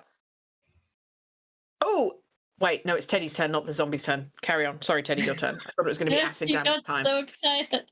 I read the word acid and then I remembered. On the map. So whoever wrote that is a genius. That was Galway. So this one's almost dead. Next The to one me. next to you, correct? Yes. And Izek can probably take care of it on his turn, right? It's also Or the acid actively damage, dripping yeah. acid still. Yeah. Acid that was Diota splashed on it a minute Yeah. ago. Yeah. I will maybe I think Teddy will feels okay turning his attention to one of these guys over here. Yeah. Okay. I'll cast a cantrip on. Does There's one one of them that's hurt. look Yeah. This one is Uh, hurt quite a lot. This one is hurt hardly at all. The one on the right is the one that's hurt more. I'll try to. I'll hit the. I'll try. I'll go for the one that's more hurt, so I can Okay. maybe try to get rid of it. I will try to hit it with Sacred Flame, I guess. Is that a saving throw or an attack? Save. Target must succeed on a dexterity saving throw. All right. I rolled a 13, 1-3. Shit. Is my DC 12? Yes. All right. You saved, I guess. Yes. Yeah. Mm-hmm. I hate magic. All right, back to the top of the round. Izek's turn. He's gonna attack the zombie that stood behind him. The zombie gets chopped into small pieces. Does it survive? No. Very sad. Goodbye, zombie. And then Izek is going to... That's the last... That's not the last of the zombies, no. Izek is going to... How fast is Izek?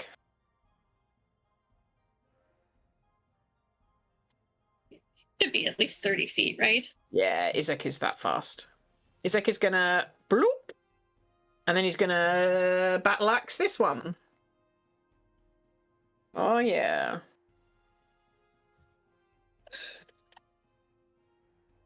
All right, that's Izek's turn. Mink.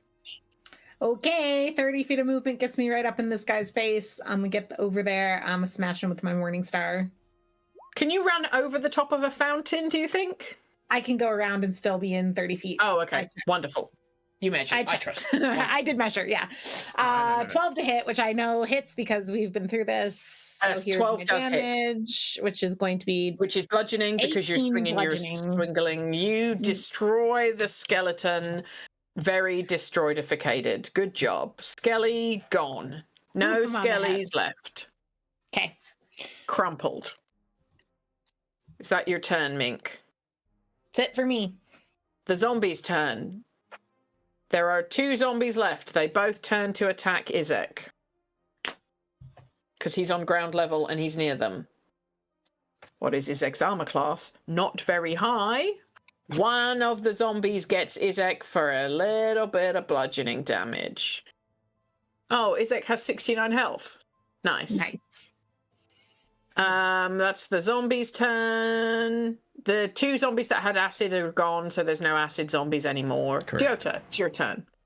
But speaking of, acid splash time. The 2 zombies need to make dexterity saving throws. Is there any chance that this hits Izek, or is that Nope. not how it works? I pick the creatures. Dexterity saving throw. I got 11 and a 10. They will both take God damn it 2 acid damage. 2. Lovely. 2 acid damage. Okay. And They're both looking fucked up, but they're then still up. Graboa's gonna punch the one that's in front of Murray. In the Oh head. yeah, Graboa punch. 14 to hit. 14 hits. 5 force damage. 5 force damage. Let's roll the thing. That zombie is dead. Love it. Actually, Dad, cool. Yeah, actually dead. Graboa in like a single attack outdid all of my damage this entire like freaking battle. I have rolled 1s and 2s. Yeah. Mari, it's your turn. There is 1 zombie remaining. Yeah. 9 hits, right? 9 hits, yeah. Zombie's AC is 8. Jeez. 12 psychic damage. All right, let's see if it does its undead bullshit. It does not. The zombie is dead. Well done, everybody. Yay. Do. The fanfare plays. You're out of initiative. All of the monsters are dead. And I think you're mostly fine, right? I think I'm fine. Diota yeah, got hit a bit. Mari didn't even get hit once. Hit. Yeah. I'm at Luckily exactly half health. Okay. Isaac took most of that. Yeah. Love That's what that he's for there us. for. Yeah, Great guy. tanked that. And he'll be back to full tomorrow. Love it. Yeah, Isaac's still just over half. That's bananas. He's got so many hit points. Who needs that many hit points? Yeah, I guess I'll come over and help Diota and Mari down just to make sure unless they want to jump down on their own. I'm not going to force my help on you, but I will help you if you would like it. Yeah, just boop off the roof and check on everyone, make sure everyone's good. Anyone need some health? Isaac, you want some health? I'm fine. He's like bloodied and bruised, and He he's pulls like, another "Yeah." bottle of wine out of his pocket and like pulls the cork out with his teeth and chugs that down. Great. Does it All seem like right. it helps? Does it heal him? No, he's got a little cut and a little bit of the wine gurgles out. Oh, jeez. Oh, that's terrible. Sorry. I mean, I'll use lay on hands, Diota, for 5 hit points. I only missing 4. Okay, for 4 hit points.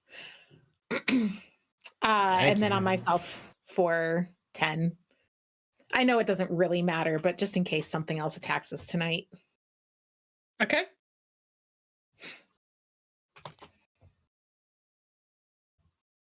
Anyone else need a little boost? I still got a few hit points in the tank.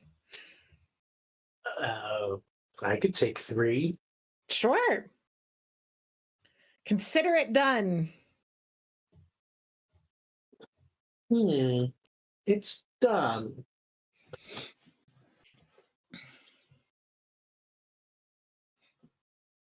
All right. Well, that's that fight over. Fabulous. All seems quiet in the graveyard. Nothing more seems to appear. Nothing has approached the church to attack it or anything. If you wanted, you could spend like another 30 minutes, an hour out here checking, but you're pretty sure like if stuff was going to rise up, it would have risen up in that. It was bit. like a Yeah. Okay. So you think it's safe for you to go back to the Blue Water Inn to catch a good rest? Oh, fabulous. Hooray. All right. So back to the Blue Water Inn for a rest, and we can leave it there for today. All right. Good work. Good job, everybody. Sounds good. Do we level up, Debbie? Have you woken up in the morning after a long rest yet, Elise? Oh, Not we woken went to up. bed to go to sleep. Should we be prepared for level up next session? Yes. My gosh. Yes. Yeah. So So long like if rest you want to and like level up. look at your character sheet and prepare your like what you're having. But don't and- actually click the long rest button yet because you're telling us something else might happen Correct. still. You're going to go back to the Blue Water Inn and there might be a conversation. And I don't think anything bad is going to happen, but also like best Don't hit the practice. button. Yeah. Okay. Neato. Cool. Neato. Cool. No. Cool. Wonderful. None of you died. How good is Izek, though? Just to say. And I say good as in good in a fight, not necessarily good as in a good person. Who knows? All right, nice one. Thank you very much, players, for a lovely session. Thank you, anyone that tuned in. Hope you enjoyed it. We're next playing in 2 weeks, I think. That's when we're scheduled for. So we'll hopefully see you then for a rest and a level up and who knows what. All right. Good. Yeah. Thank you, Thanks, everybody. everyone. Have a great day. See you later. Bye. Bye. Bye.